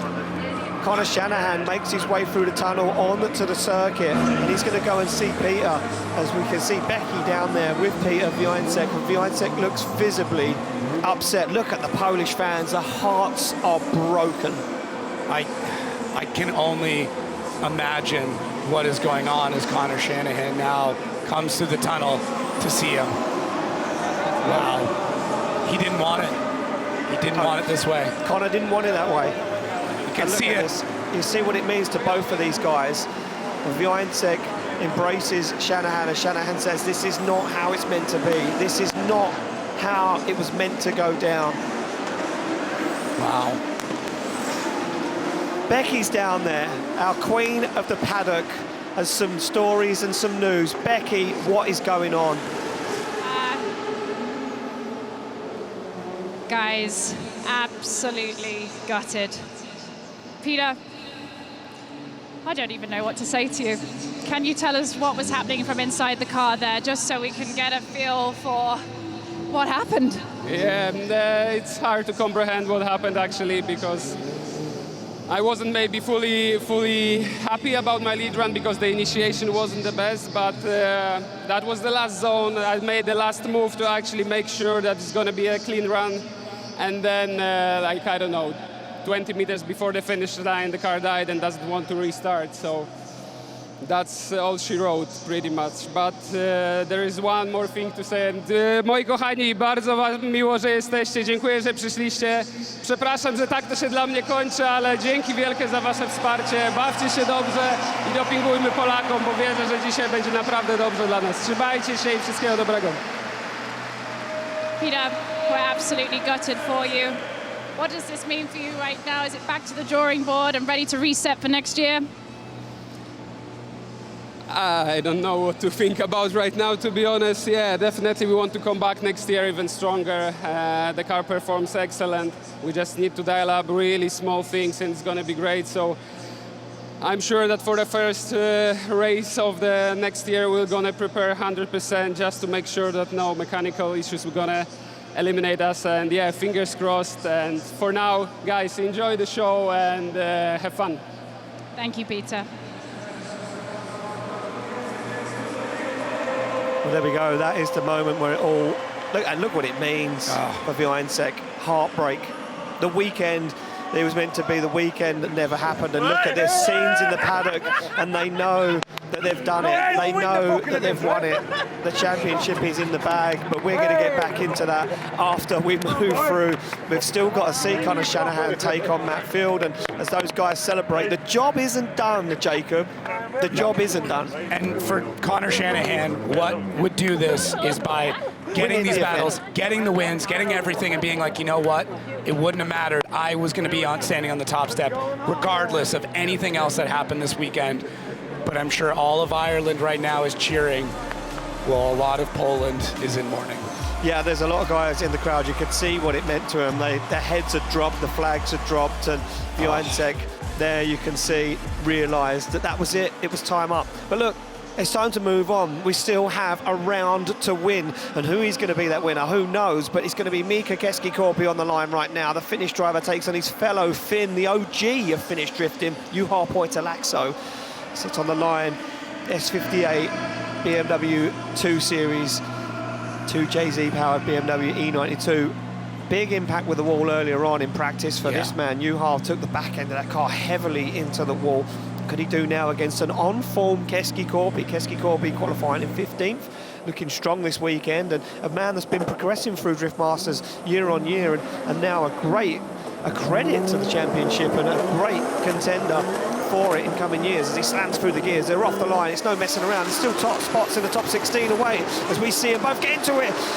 Juha Poaxo, big contact with the wall, gets himself back into the mix as Mika Keski-Corpy up and gone into inside zone 3, now into 4, and you can see once again onto the wall for Juha Poaxo as Mika Keski-Corpy opens the throttle, tries to drive away from his fellow Finn. They fire through the middle of the circuit. Keski-Corpy gets in to outside zone 6, hammers the throttle through the floor. Now Juha finds the door once again at BMW 2 Series and across the line. Keski-Corpy just on fire all the way through. From the moment he pulled that car off the trailer, he looked on form and relaxed in the pits. He's hanging out, he's laughing, he's joking. You'd have no idea that this is the finals if he hung out at that camp. And this initiation looks really good.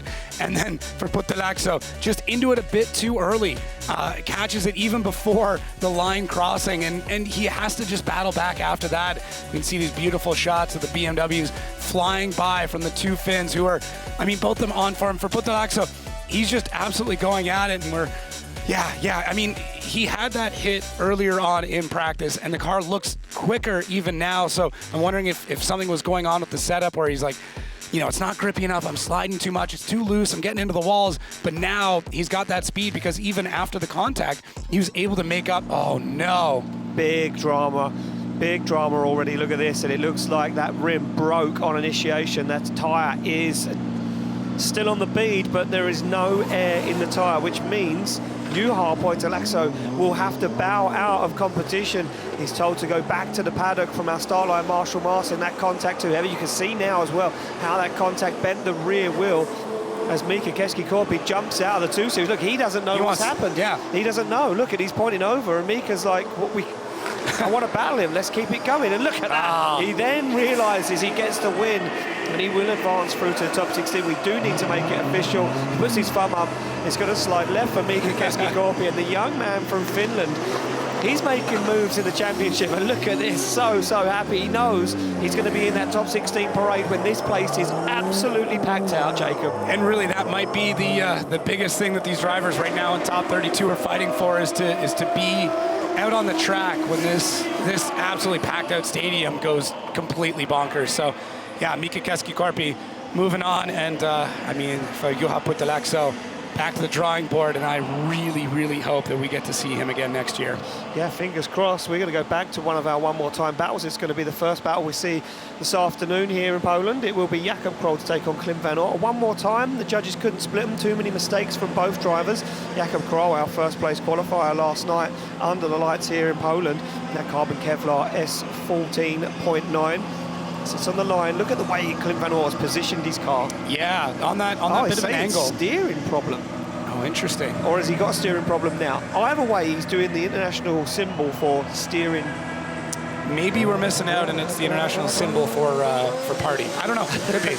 Maybe, but that's after Jakob. We've still got to get through a top 32. Here we go. Off the line they go through the gears. Klim van Oort and Jakob Krol, both big clutch kicks on initiation. Look at that from Klim van Oort. Aggressive on initiation into that first outside zone. Oh, Klim van Oort taking hits to the side of Jakob Krol's car. Now has to back out of it. And it's scrappy from Klim van Oort now as he gets himself into outside zone 4. Van Oort back into it. Back on the door of the Polishman as they fire through. Look for outside zone 5. They transition back once again in to outside zone 6. Klim van Oort dives onto the door of Jakob Krol. Oh, climbs the front wheel. Klim van Oort is a man possessed this evening. I know it's not what they're supposed to be doing, but I mean, it's exciting. And Klim van Oort makes contact early and goes, you know what? If I did it once, watch me do it again.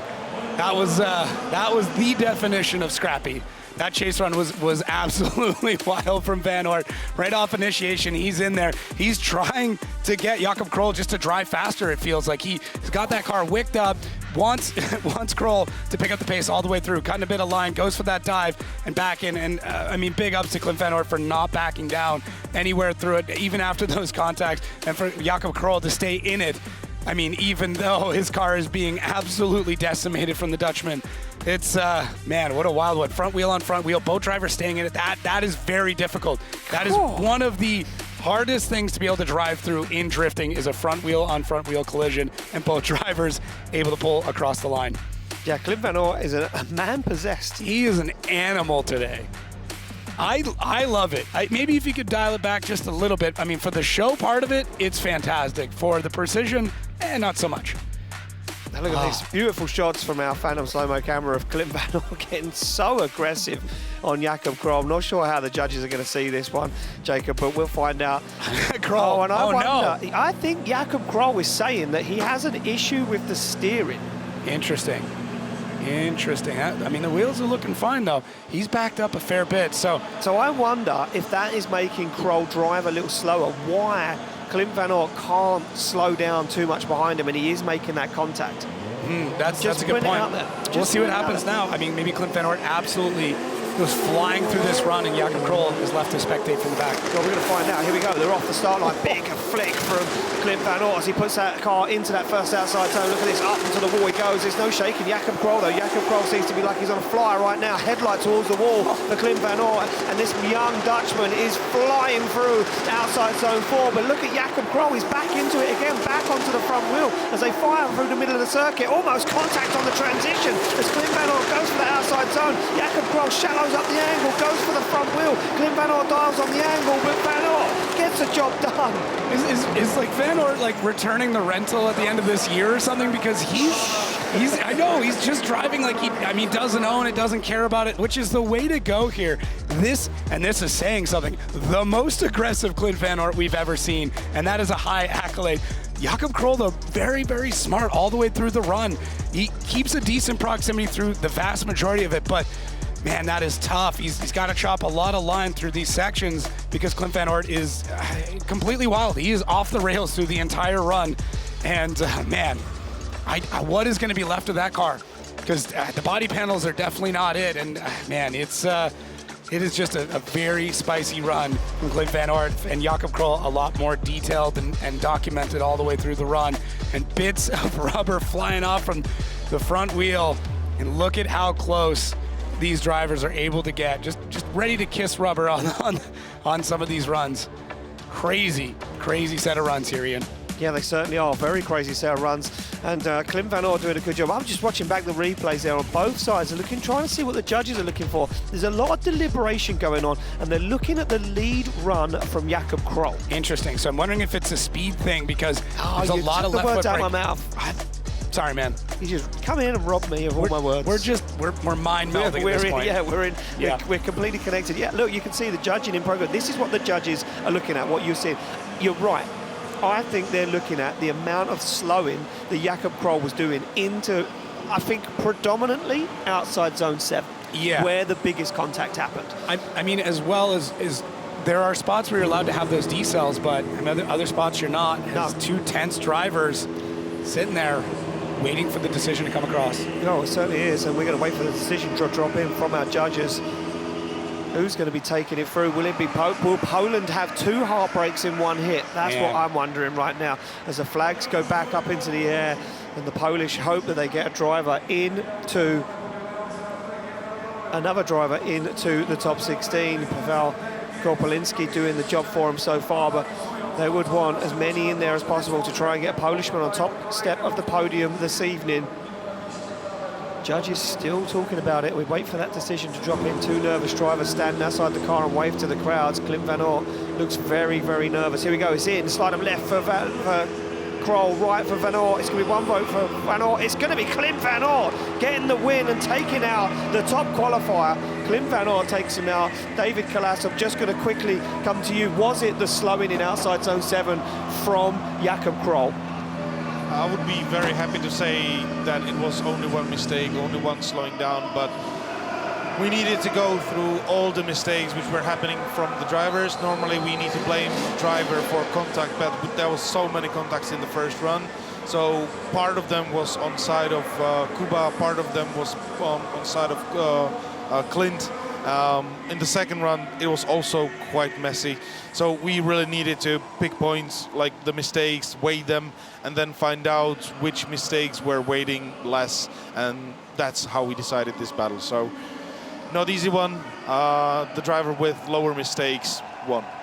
And there we go, the driver with less mistakes is what it came down to. Here we go back on the line to the man that won the championship here in 2024. Laurie Heinan was your defending champion. Unfortunately, didn't have the second year he was looking for. He really, brought everything out, but engine failures and just mistakes in the driving crept through, and the pressure may be a little bit too much for the young Finnish driver. He now sits on the line against another Polishman of David Sposop, but what can Heinan do? No pressure now this weekend, all to play for. Can he get a podium in 2025 as he hammers through the gears in this Dodge NASCAR Pro Charge V8 S13?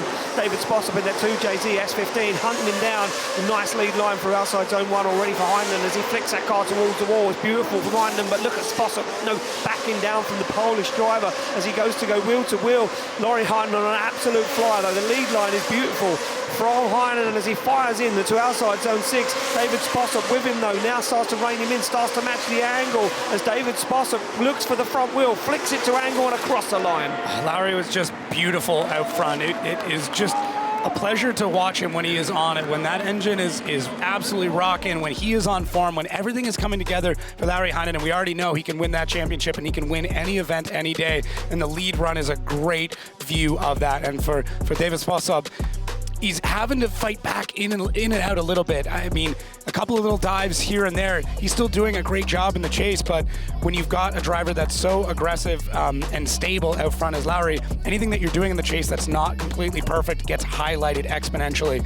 So Lowry he is cranking through this run, completely dialed. You can see from that onboard his eyes shifting to the next point all the way through. But man, he looks so locked in. Wow. I mean, and yeah, Sposop just having to fight through it and didn't ever really feel like he kind of got on form in the chase. Every time he gets settled, Lowry just pick up a bit more speed and then shoot past him. So it could be interesting as they swap this around. Sposop maybe not as quick. We're starting to see what's going on. I'm wondering if that car got really, really hot. We've got the fans out front, and now they're taking a look at the dash. I'm assuming checking temps to see if it comes down. That might be part of it too. That car running pretty warm. A lot of the maps will start changing some elements in the car to try and save the engine, but I mean, maybe turn that off as we're getting a bit of a zoom in on the dial. Tough to tell if that temp is as high, but he's getting a thumbs up. Yeah, it gives him the thumbs up. Stylo Marshall Martin just trying to help cool down David Sposop's car, and his car's not a lot of airflow inside this arena, so these cars do get hot after a few runs, especially warming up the tyres. We're back onto the line, ready to rock and roll. Sposop to lead out Heinan. Heinan, as you say, Jacob on an absolute flyer of a league line. And didn't look like David Sposop could really get himself into the fight. And see how this one plays when they switch him around to Sposop now to lead out Heinan. And look at this, Heinan already falling into formation as he looks for the side of that S15. They go bumper to bumper on the transition as Heinan now once again looks for the side of that purple S15. It's a clean lead line from Sposop, but he's not deep into the zones. He starts to try and shortcut. Tyre erupts on fire on the transition, and Laurie Heinan goes for a big dive onto the back bumper. Now starts to be aggressive. Now starts to push David Sposop into an uncomfortable place as they go across the line. Yeah, Sposop had a great lead run on that, and Laurie was just all over him all the way through. And for me, Sposop, you get that tire fire in, it's not great, obviously, for the amount of grip. It shows how much stress that they're putting the rubber under through this entire run. And Sposop, there was one section here from 5 into 6 where he goes really, really wide, and Lowry uses that opportunity, but you can see David not all the way out, does a great job through the inside clip. There's nothing about this run where I'm like, oh man, he completely flubbed it. It is still solid, but now that we're into the last event of the year, it's hard to say. You've got to be perfect through all of it, especially against the Lowry Heinan. So yeah, there it is, tire lighting off, his gas is erupting, and then goes a little bit wide through this transition, which gives Lowry such an amazing opportunity to get settled very early going into 6th. Look how long they spend before they actually get into that zone. So it's a very stylish way of getting around the track, but the judges talked about it in the drivers' meeting this morning. They don't want you doing that. They want it to be a bit less of an arc coming into 6. Yeah, there we go, both guys out of the car. Sposop waving to the Polish fans, Heinan enjoying himself. They take a look around at all the fans that are now filling up the building. Side and left for Sposop, right for Heinan. There's one vote for Heinan. It's going to be Laurie Heinan getting the win, advancing through to the top 16. And I think Sposop kind of knew he could hear that V8 screaming into his window as they came around those outside zones. And yeah, I think Sposop, for me, the lead line wasn't as clean. It was really good, yeah, but against good. Lowry, tough. You need to be better. Yeah. You need to be the best you can be in yourself. Oh, man. Crazy top 32. We've seen absolutely everything at this point. We certainly have, and we're not ready to get the next battle underway just yet. That's on our battle tree, because we're going to go back to it one more time. It's going to be Conor Falvi to take on Kevin Pescur, and Jacob's desperate to see the battle, but we're making you wait. I know. Hey, listen, I love Conor Falvi, but it wasn't the Conor I was looking to come up to the line. No, well, you're going to have to wait a few more minutes yet as we get these two titans back on the line. Conor Falvi, Kevin Pescur couldn't be split by the judges, and I think the chase from Falvi, I'm going to say again, needs to be more aggressive. Without doing anything that's going to knock him out of competition. Without doing a Clint Van Oort. Yeah, and that is the line he's fighting for. Yeah, 100%, I agree. Well, here we go, back inside the car. That supercharged V8 E92 BMW sits on the line, ready to chase down Conor Falvi, the higher qualifier. 2JZ Carbon Kevlar S15. Comes through the gears and into initiation. Big drag on the handbrake for Falvi that sets himself up nicely for outside zone 1. But once again, it opens the door for Kevin Pescur. A little wobbly from Pescur there, almost a mistake as they now get in to this long outside zone 4. Look at this from Pescur. He kind of shallowed up the angle, now dials the angle on as Falvi turns up the wick and turns that car to even more angle. And the positioning of Pescur, he puts him right where he needs to be as he jumps straight onto the door. As they get into the outside zone, they're both into the wall, but they both make it through as they go across the line. Yeah, really interesting on that. It does look like Conor Falvi stepped it up again in the lead. He was even more aggressive. We see bits of that car flying off. So that's already going to tell you how much he was trying to step up the aggression level on this run. And for Pescur, he's doing something that's very similar to the previous run. He's giving Falvi a little bit of time and a little bit of room. Both drivers kind of tight on that inside clip. But yeah, Pescur same thing, not being as aggressive. He gives Falvi a lot of space to get the car settled before he makes his dive in. And the way that Falvi is driving and the speed he's driving, that means you're 2 to 3 meters behind immediately. So, through that transition, it looked really, really solid getting into 6. But even still, he's not able to really get to the side of the Irishman, not able to push the pace. Yeah, interesting. Just looking at the mistakes from Kevin Pescur, the shallowing of the angle, the wobbles.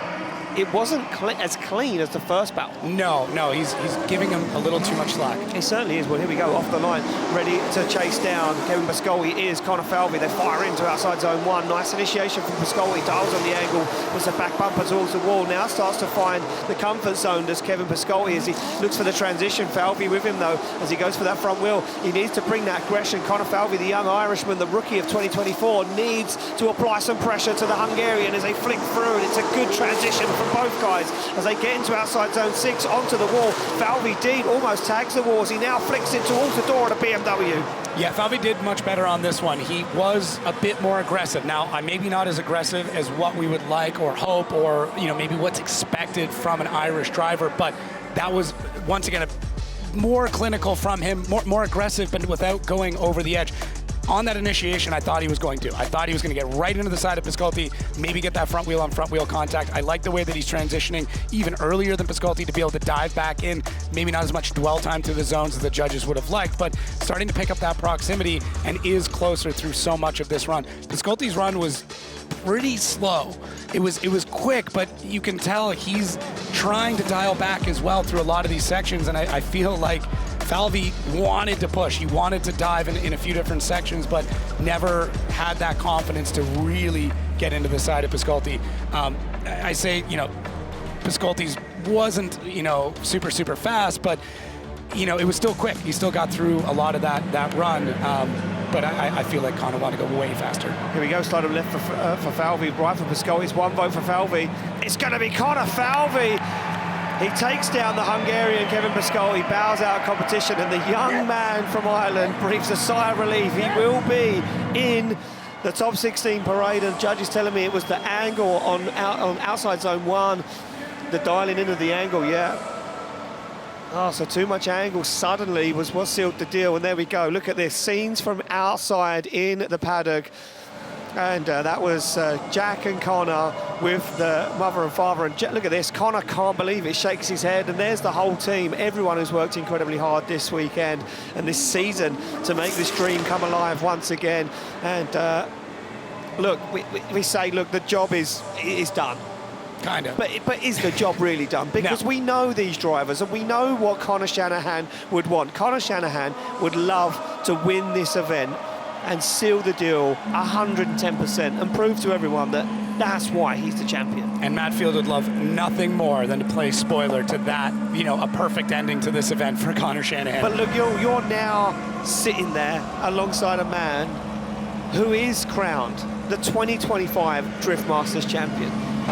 How do you take a man down that's got that much confidence under his belt? But we're going to find out. They're off the line. It's going to be Matt Field from the USA to take on Connor Shanahan from Ireland as they fire into initiation. Almost contact. Field is going for it. There's no messing around. Matt Field will not back down in that A90 Supra as Shanahan puts it towards the wall. Now fires in to outside zone 4. Field loses some ground, has to catch up. Shanahan dials off the angle, but still on a beautiful lead line as Shanahan looks for outside zone 5. Matt Field reins him in and reels in the young gun from Ireland as Matt Field goes to the door of Connor Shanahan around outside zone 6. One last zone to go and 7 done across the line. Oh man, absolutely spectacular from both these drivers, and really only one mistake that even comes to mind. Connor Shanahan though, phenomenal in that lead run with the pressure off and now just everything to gain at this point in time. He's putting down one of the best runs I've ever seen from him. Look at this, all the way on the wall with it. And Matt Field, he's got that aggression. This is a very aggressive Matt Field as always, but that transition at that inside clip eluded him. Not able to really hang with the Irishman through that section. Look at how locked in Connor Shanahan is. Just a Sunday drive, but Matt Field in a vehicle he's only driven a few times, still looking expert class all the way through this run, minus that one section for that inside clip. So very, very spicy from both of them. Love the driving from both of them. And I'm already excited to see them swap things around and get Matt Field out in the clean air and see what he's able to do. Yeah, certainly so. And the judges looking back at some of the points of initiation, and there's some mistakes creeping in there I can see from Matt Field on that chase position. So he needs to be absolutely clinical in the lead. And the judges really breaking this down because it was a very close battle. And look at this slow motion. Man, it looks like Addy's on the track in a car. I think he might be. I'm not sure where he has set himself up right now, but I guarantee he's stepping over that red and white dotted line. And there we go. Looks like Connor's car again, another car that's maybe just getting a little warm out there on the circuit. The door slams shut. He's ready to go. Gives everyone a wave back at home, watching along for the broadcast as he slams that 2JT Toyota GT86 into gear and starts to creep already as Matt Field now in that lead position. That drift falls, A90 Supra comes off the line to lead out Connor Shanahan. Nice initiation from both guys as Shanahan now gets onto the front wheel, onto the door of Matt Field as they fire through that inner zone. There's no shaking. Connor Shanahan almost takes the back bumper off the Supra as they get into outside zone 4. He goes wheel to wheel with him. Field on an absolute flyer though into the outside zone, nice and wide for 5. Matt Field on an absolute brilliant lead line, but that's only opening the door even more for Connor Shanahan as he creeps up even closer onto the front wheel, onto the door, and Shanahan is on him across the line. Oh, that's what I was hoping for, Ian. That whole run, lead and chase, both drivers absolutely throwing down. Connor, I mean, he's got to be proud. Obviously, he's won that championship already, but now it becomes, okay, let's prove the point. Let's seal the deal. Let's make that point gap at the end of the season as big as I possibly can. So there's the onboard. Look at the amount of grip he's got. That seat shaking in his harnesses. Wild. And onto that initiation, we can already see him getting into the side of the Supra of Matt Field, doing a good job through that inside clip. That second inside clip, though, I mean, that is a very tough spot. It is so unique to this track and to Drift Masters. Putting the front end across a concrete wall is not an easy thing to do. And Matt Field, though, I mean, does great work throughout it, but is that enough? I mean, he had that mistake on the previous run, but man, Matt Field's lead run is so incredibly well done here in Poland. This is such a great battle. It's Such a good unbelievable. battle. It's unbelievable to see these two titans go head-to-head here in Poland. We've seen them going head-to-head across the pond at Formula Drift, and to witness it on both sides in two different machines is just absolutely beautiful. And they both step out of the car and give each other a handshake, and they're waiting to see who is going to be victorious, who's going to take it through to the top 16 here. That parade, the big show, is what everybody wants to be in. Matt Field, though, for his first time here at Drift Masters, been an absolute credit to have him over here and an honour to have him here. And I'm excited to see if Matt Field decides to come back once again, Jacob. I don't know. I don't know any more than you do. Well, here we go. Decisions in. Left for Field, right for Shanahan. It's one vote. It's going to be a one more time. All right. Connor Shanahan shakes his head and says, okay, all right, let's go again. Man, I think that's, you had the bit of a mistake in the chase there for Matt Field, but his lead run was incredible, and they started to balance each other out. So, yeah, a crazy set of runs there, and Connor's got to go back to it, and he's just got to try and drive a little bit harder, which is not an easy thing to do. No, it's not. And judges saying that it was the initiation that knocked the points back for Connor Shanahan there, so he needs to clean that up, that's for sure. There we go, the Irish flags are waving, and that one's got James Dean on it. So that's because James Dean is out on circuit. We're going to move it along to the next battle of our top 32. And it will be James Dean to take on Benedictus Cherba. But it looks like our queen of the paddock is down there. Becky Evans is with Connor Shanahan, your 2025 Drift Masters champion. Connor, we always know that you won a fight, not a forfeit, but congratulations, you are our 2025 Drift Masters champion. Can you tell us what's going through your mind right now? Yeah, unbelievable. What a feeling. I never wanted to win a championship like that. I really wanted a battle with Peter tonight. So huge respect to Peter and all the Worthouse team. One of the best teams in world drifting. You know, they proved it so many times, and crazy that a mechanical like that took him out. And I really don't know if I had the mental strength to fight for a championship tonight. So you know what, I'll take for it. Hardest couple of weeks of my life, to be honest. Hardest weekend of my life. And yeah, I'm just happy. The mind can be a crazy thing sometimes. And you know, everybody here, everybody at home, remember that you've got always people around you who care so much about you. And it's been hard. This couple of weeks have been hard, but I've been trying to find myself, and I'm glad that I'm driving as good as I want to be. Surprised a little bit with it one more time there. I thought for sure we had loads in the tank. Matt was making mistakes everywhere in front of me, but I'll take it, run it again. Tonight's a bit of fun for me. I don't really care what way it goes. I came here to get the job done. Glad that I did. My partners, fans, everyone who's traveled so far, 2025 Drift Masters champion, baby. Absolutely, Connor, congratulations. We will see you in your one more time battle, but for now, enjoy the moment. Guys. Well, there we go, Connor Shanahan just living the moment ever so slightly there as he says thank you to everyone, the partners and the fans that come all this way to Poland to support him this weekend. But the Irish fans aren't just here for Connor, they're here for all of the Irishmen. And there's one on the line that has a 5-time Formula Drift Championship under his belt, the man that won it the other weekend in Utah. He now sits on the line, he says, well, could there be a third place in the championship awaiting for me? Yeah, still battling that back, and he's still got to go through a driver that is on farm here in Benedictus Cherba. This will be just another fun one. It certainly will be, because the Lithuanian won't want to go down without a fight. We know that Cherba will want this one more than ever this weekend. And look at this, as Cherba fires in on the door, and the Mustang almost makes contact.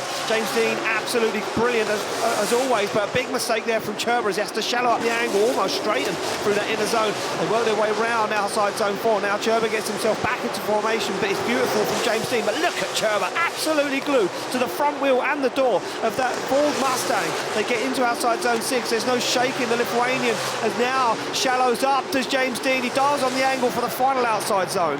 Man, Cherba was just absolutely chomping at the bit through this entire run. And I mean, there's not many drivers out there who can say that they were trying to push the pace of James Dean in the Mustang. He's a very, very fast car, but Cherba, right off that initiation, tries to get in tow. James Dean getting that car lit off, and Cherba caught a little bit on the inside, not able to keep the same momentum all the way through it.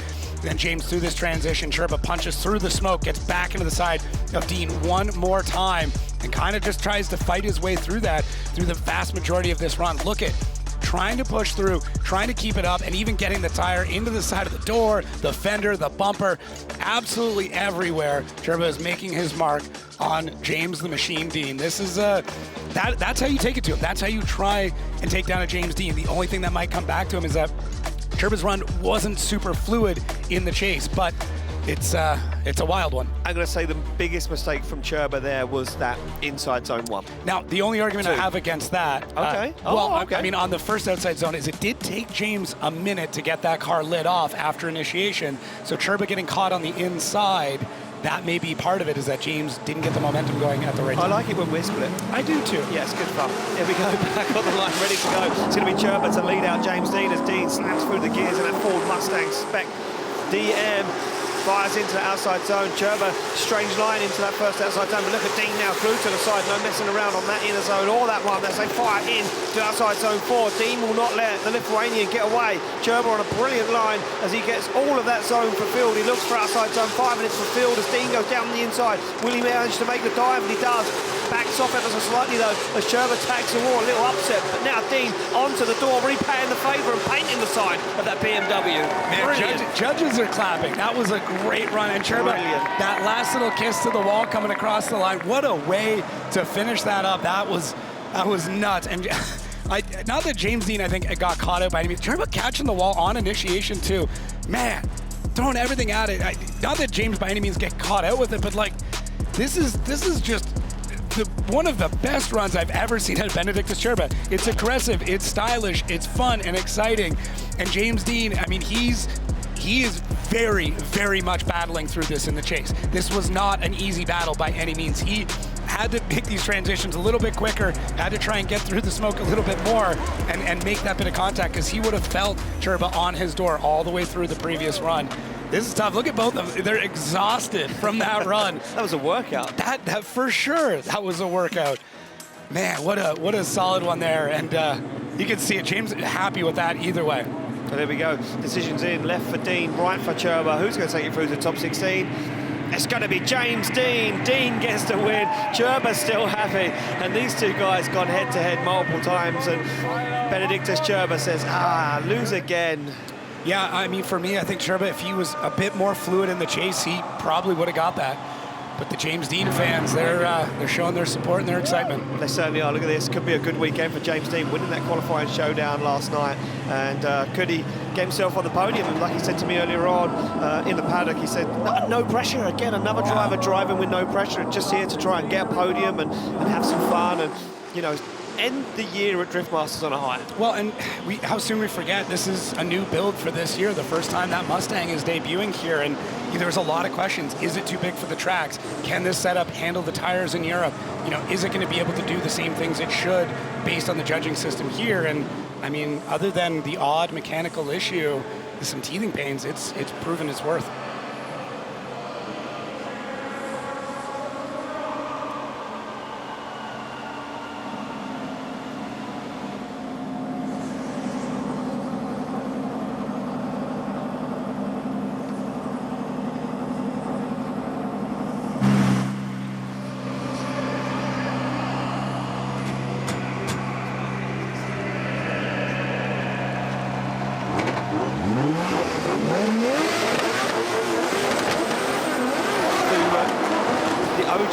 Of Finnish drifting will want to get the job done right now.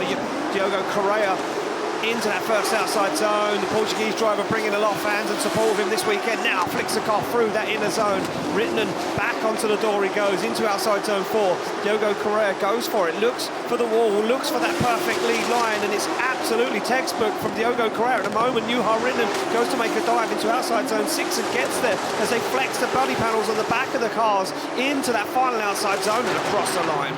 Wow, I'm happy Juha Rittinen able to get around it. He had some contact earlier on in practice too, and whenever you see somebody hit the wall the way he did, you get a little bit worried about how this car is able to get around. I mean, it looks like he almost overcommitted just a bit there in the chase, but for Correa, he's on it once again. Every run that we're seeing here in top 32 very much feels like a finals battle, the way that this driving is. And based on the scores in qualifying, we should not be shocked by any means. The lead runs are all incredibly good. They're so solid, and that's leading to some of the best chasing we've seen all season. In the history of this sport, the chasing has been just expert class. Juha Rittinen being very aggressive through so much of this, but at no point does he overcommit or do something that's silly and get himself knocked out of it. Correa, I mean, just business as usual once again for him. I love the way that GR86 looks. Yeah, that body kit. Just looked, when that slow-mo shot, when Yeah. it's dialed, just looks absolutely settled. Now, Our slam too. Looks yeah, great. it looks so good. Here we go, off the line, ready to go. It's going to be Rinnan to lead out Correa for a spot in the top 16 away. It's a big flick across the circuit for Juha Rinnan. He puts that car where it needs to be. Oh, and he tacks the wall. Did he do damage to the rear wheel? As you see some dust pop up into the air, he's going to carry on though. And Correa now looks for the side of that GR86, holds back ever so slightly, now starts to dial on the angle, starts to mirror that angle, getting into the proximity pocket as they fire into the middle of the circuit. Rinnan looks good. That wide sweep into outside zone 6 pays off, and Correa now steps into the pocket, onto the door, onto the side of that GR86. Yeah, glad that the tire stayed on. That was a decent little impact in the whole run. I was sitting there waiting to see if the tire was going to come off. I mean, as you said, that bit of dust popping up, that's usually an indication that wheel is damaged or you've hit the concrete hard enough to spray some of it off. I mean, the initiation was really big from Rinnan, but that contact, I mean, kind of pushed him a little bit. He was able to make the corrections. Now, our expert level drone pilots diving in to get more of this action. And Correa, he is more aggressive in the chase than Rinnan through so much of this run. Juha, knowing he's got to step things up, goes for that very risky initiation earlier on. Transitions all look good, and there is Correa fighting in the chase. You can see every bit of wheel movement. I mean, he is working it. Yeah, that's oh man, it is exhausting for these drivers. Certainly is. Slide them left for Correa, right for Rinnan. Who's going to get it? Will Portugal be proud? They are, as Diogo Correa gets the win and takes down Juha Rinnan. And I'm going to say now, it was the contact onto the wall for Juha Rinnan at outside zone 1, and judges saying, yep, you're right. It was just, you could see he dabbed the foot brake after. Yeah, and that's just to keep him in the zone. That little bit of left foot brake, it just holds that car back just a touch and make sure that you can keep the wheels in. But either way, a mistake that they're not looking for. You can graze the wall. We don't want you hitting the wall. As soon as the car changes direction, that is too much. Exactly that. And again, it's a full throttle zone, so touching the foot brake, it's not what the judges want to see. Yeah, it's a tough one. Here we go back on the line to another battle, another Shanahan. It's going to be Jack Shanahan to take on Jakub Peskurski. GT86 2JZ takes on B58 GR86, 900 horsepower, 950 horsepower. Two very similar chassis, two very decorated drivers in their own right. Both drivers doing rallying on the side. I know, crazy. One starts in drifting and does a bit of rallying. The other one, starts in rallying and does some drifting. It's great. Crazy. It's great. And Jack Shanahan, I mean, more weight on his shoulders, trying to hang on to that third place spot in the championship. Yeah, another driver in the fight for third in the championship. How is it going to be? He's currently sitting third in the championship. He wants to secure it. He's firing through the gears as he flicks that car to angle on initiation. Peskurski now looks for the side of that GT86. I mean, look at this from Shanahan. He's got that car turned up to 900. Oh, wow. And Shanahan, beautiful on that inner zone, almost takes a front bumper off. And even Peskurski took a step back to take a look at that view as he fires into outside zone 4. Peskurski trying everything he can to hang with Shanahan as he makes a dive down the inside into outside zone 6. Shanahan goes for that wide line. He makes it work as Peskurski puts that front wheel to front wheel across the line. What always blows my mind is that these drivers have been sitting idle for hours. They went out there, they got their practice in a couple of laps earlier today, and things look solid, and then they come back out after sitting for hours and just pull off something like this. And this goes for both these drivers. Jack Shanahan's run was nuts. The transition at the inside clip at the wall was one of the tightest ones we've ever seen, and it becomes a game of chicken, and Peskurski, he stays with it all the way through. His chase is phenomenal. Jack loves to do these high-risk parts of the track, sometimes in some spots you wouldn't expect it, and it can throw off so many drivers, but for Kuba, you're just not shaking him off at any point in time. So, man, great run from both. Very stressful. I think both of us were kind of tense at almost any transition, and now they both have to step it up. Kuba's got to pull something as incredible, and Jack has to be able to hang with him. Yeah, he certainly does, and we know Jack Shanahan renowned for these aggressive chase driving, but that lead line is, I'm going to say, going to take a lot to beat. Yeah, Jack, I mean, wait for it, knock on wood, hopefully it happens, but you'll see there's a few spots on this track where he can really pull it out, a transition that looks like it defies physics, because he's able to get that car snap back, tuck in behind the car, back on throttle, finds the grip, and then through the smoke, he just appears on the door. And then we see Kuba hunting down Jack Shanahan. So we'll see another driver. The starting positions for the chase have been really interesting, the way we don't have stagger. we don't have the line the same way we did before, so they're trying to cut the corner a little bit, make sure that lead car doesn't take off without them. Here we go, slam the car into gears. Pescur now leads out Jack Shanahan, as Shanahan trying to keep that inside line, trying not to spin the wheels, trying to keep up with Pescur on initiation. They both fire in. Look at this, more angle from Shanahan. He's already on the door of Pescur as they fire through those inside zones. And look at this from Shanahan on the back bumper transition. We haven't seen anyone else do that, but it works. And look how early he can get to the door and outside zone 4. It's very scrappy from Pescur. He's barely in outside zone 4. Now he starts to find that wide line. He flicks the car for outside zone 6, but there's no shaking the Irishman. As Shanahan goes for the door and he goes for the rear wheel. And look at this, Jack all over him as they get into that final outside zone. Yeah, wow, Jack, I mean, combating that run pretty heavily all the way through. To me, Kuba, I don't know if maybe the car was a bit down on power. Something was going on with the setup because he had to get on the left foot brake pretty heavy through the latter half of this run, and Jack does a good job of not getting into the side of him. So these transitions look good. That tip to tail all the way through kind of snakes in behind him, a little bit delayed with it, but able to use the momentum from it to slingshot and then get back into the side of Jazenski. And yeah, I mean, you'll see through the latter half of this run, Kuba really having to apply the left foot brake to keep that car in the zone. So not entirely sure what was going on there. Didn't see him go that same way or that lack of speed previously, but you never know. I mean, these vehicles, as well maintained as they are, they have gone through a lot in 6 rounds. Yeah, hell and back, yeah. I would say. Yeah, it's absolutely devastating to these parts. It certainly is. Well, here we go. It looks like the decision's in. Easy for the judges, maybe. Side left for Shanahan, right for Pescur. It's going to be 1 vote for Shanahan. It's 2 votes. It's Jack Shanahan getting the win and advancing through to the top 16 and securing even more points for that 3rd place finish in the championship. And he breathes a sigh of relief. 1 man taken down, and a lot of drivers saying after top 32 the nerves start to lift. The rest of the show gets way easier. Yeah, I agree. It's nobody wants to go out, but going out on that first battle is nobody wants it. I know we've been transfixed on our monitors. I wonder if you've took a look out past the monitors to see how many people have now. Yeah, anytime I've stumbled on my words, it's probably because I'm realizing just how many people are here today. Well, they can't all hear you, not yet anyway. No, it's okay. Well, here we go. We go back on the line to Oort Nielson to take on Oliver Randaloo. Nielson, the higher qualifier, deciding to leave first. We haven't seen a switch yet. No. Look at Randaloo, though.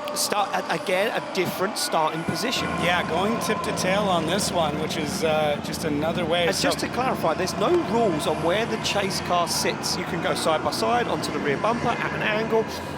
It's completely down to the chase driver of where they position themselves when they leave the line. Yeah, especially here because of the unique layout of this, traveling past the start line. We can't really set up the same system we normally have. No, certainly can't. So here we go, off the line, the Norwegian, Oort Nielson in that Toyota Sora leads out that M50 E46 BMW as they fire in. Nice initiation from both guys. We know Nielson can put down an absolute bleacher of a lead line as they do. And Nielson now works his way around, but look at this from Oort Nielson, from Oliver Randaloo as he tries to get nice and close to that Toyota Sora, and he works his way into the groove, and Nielson trying to escape the Estonian driver, but he can't get away. Norwegian driver puts the back bumper towards the wall. Look at this from Oliver Randaloo onto the front wheel, almost contact. Yeah, Randaloo wants this bad. I mean, he had an amazing start to the season, and he wants to end it in the same sort of fashion or even better.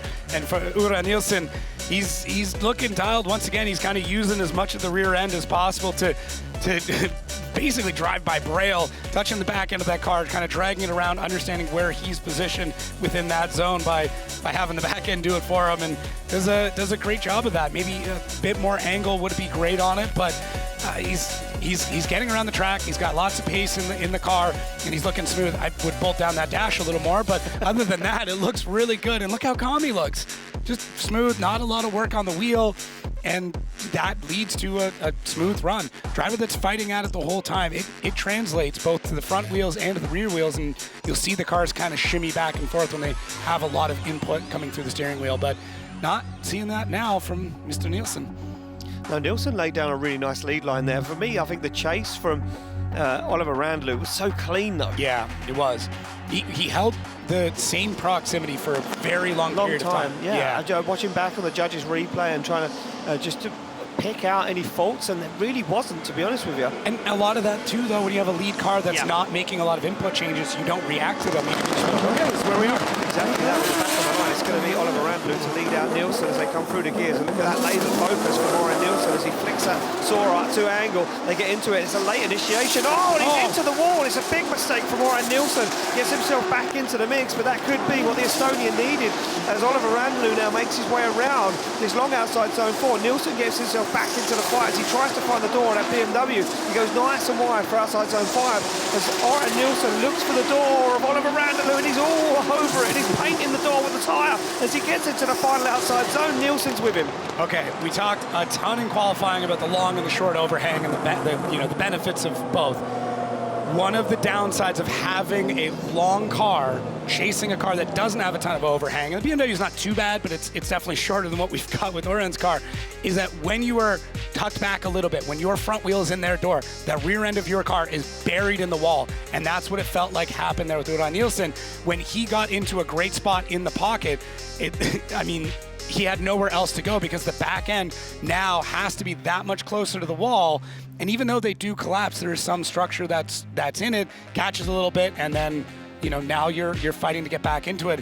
And I do love that Oren was able to do that and really get into the side of him, be a bit more aggressive. But I mean, Oliver Randaloo once again just locked in the lead all the way through. Oliver Randaloo looks like he's driving like he did at round 2 in Spain. Yeah, where he was just dialed into the zone and he was cool, calm and collected, and he looks that way right now. It's like left for Randaloo or right for Nielsen. It's going to be one vote for Oliver Randaloo. It's going to be Oliver Randaloo from Estonia taking the win and advancing through to the top 16. We lose the Norwegian Oren Nielsen, and look at that. Look what it means to Randaloo, a man that had an outside chance of getting third in the championship before we started this weekend. Yeah, and maybe that's now he wants a bit of redemption and get back up on the podium and just get something to mark himself in the history books of like, this is what I did this year. Exactly that. Well, here we go. We go back down to the track for the final battle of our top 32. It's been a roller coaster, and things are only going to get hotter as we move through into our top 16. And it looks like it's going to be the one more time battle between Connor Shanahan and Matt Field. I'm excited for this one. I'm really, really excited.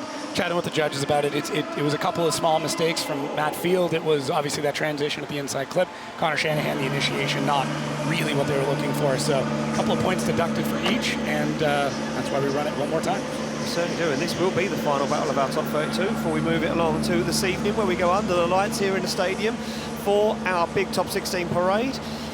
And that's when things will heat up. We will crown the winner of our final round. Here we go, car snapping together. It's going to be Shanahan to lead out. Matt Field from spot in the top 16 awaits for one of these guys. Who's it going to be?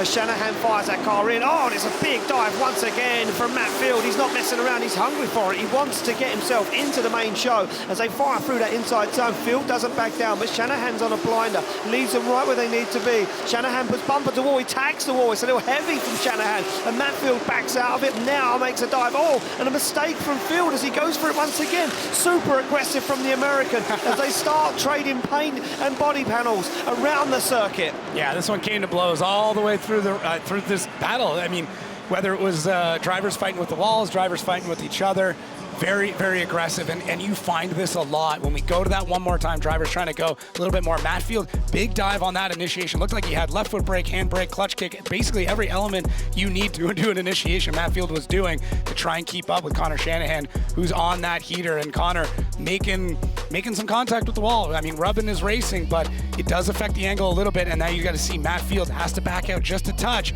and Matt really having to delay things at that transition point before he can get back around. So seems to be Matt, he's got the zones absolutely dialed through a lot of, rear wheel on rear wheel, then front on rear. Man, falling into there was a lot of like contact there, yeah. There was a lot, and fingers crossed these cars are still aligned and everything is good, because that's, I mean, it doesn't look like a ton, but I mean, at those speeds and with that much weight, contacting, some of these parts that could break are pretty thin. They're meant to break in a contact, but you just don't know. So both drivers coming back up to the line, so it seems like everything is copacetic.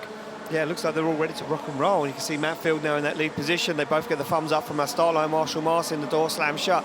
Both gears slamming to gear, both cars slamming to gear as they creep off the line.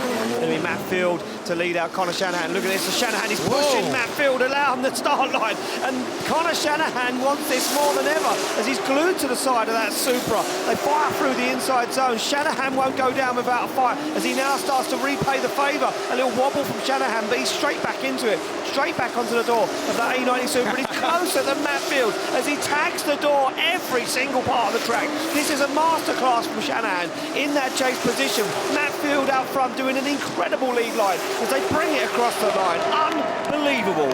There was tons of contact through that run as well. Matt Field got into the wall. I mean, Connor Shanahan literally pushing him through the initiation. Look at this. Matt Field gets on it. Connor is right there. I think right here, Matt might have caught the wall just a touch, but either way, this is a complete dogfight between both of them. They are trying to find the limits of their vehicles. Both of their styles are so similar, and I think a lot of people who haven't watched Matt Field drive before are now noticing that. I mean, he's a wild man. He is an absolute wild man and will completely bin a car just to prove a point. And we're seeing that here. Look at this. Connor Shanahan gets back into a Matt Field just hunting to try and get the rear end of that Supra to come off. It is fun. That is some of the most fun drifting that you're ever going to watch. And man, what a great battle. Both of them come out, big smiles, you know, talking about it. Like, it's just a great go. Oh, these slow-mos, you can hear him laughing in the background. This is drifting at its finest. Look at this. These two guys are having so much fun. Matt Field's having a great time. Here we go. Side of left for Shanahan, right for Matt Field. It's with one vote for Shanahan. It's Connor Shanahan. He seals the deal and he seals the championship in the way he would have wanted. And look at that, what it means to him. The 2025 Drift Masters champion seals the deal and claws the points and gets himself into the main show. He knows that it's business time. It is on. He is absolutely ready to rock, and now he has got so many more insane battles to go through to try and make it to the top step. And as Matt Field pulls off, I gotta say, I mean, it's incredible to see him over here, and hopefully we get to see him again as Connor Shanahan now in front of the fans, in front of the Irish section here in Norway, giving him a little bit of a smoke show. Yeah, he certainly does. He pulls over to the Irish fans to do a massive burnout. He's going to jump on the roof and he's going to wave to every Irish fan that are right underneath our commentary booth. And look what it means to Connor Shanahan, crowned the 2025 champion here this weekend, and he seals the deal with a win in top 32. I want to say a massive thank you to Matt Field for coming over this weekend. What a guy, what a driver. We just hope we get him back once again, Jacob, because he is an absolute asset. Maybe if we keep talking about it, Ian, it's going to happen. But yeah, wild event, hard-fought battle. But for right now, the story, all Connor Shanahan. Well, here we go. This is how the heat tree looks after our top 32. This is who we lost. This is who stays in the game. The battles look stacked.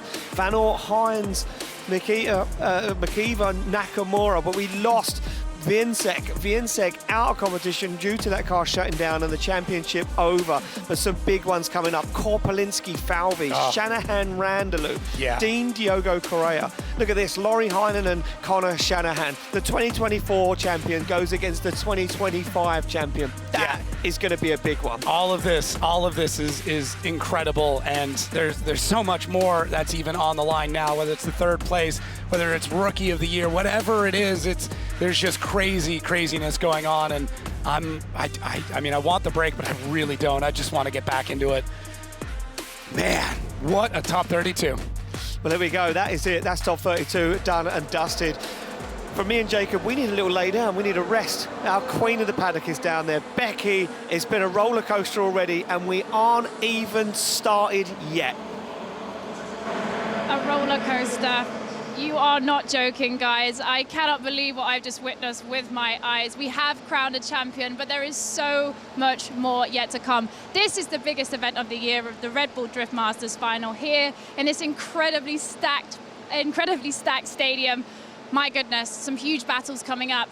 Make sure you stay with us because we've still got to crown our second place and our third place in the championship. So make sure you join us back on Red Bull TV live here at 18:50 local time. Guys, you do not want to miss this. Make sure you join us. We'll see you soon.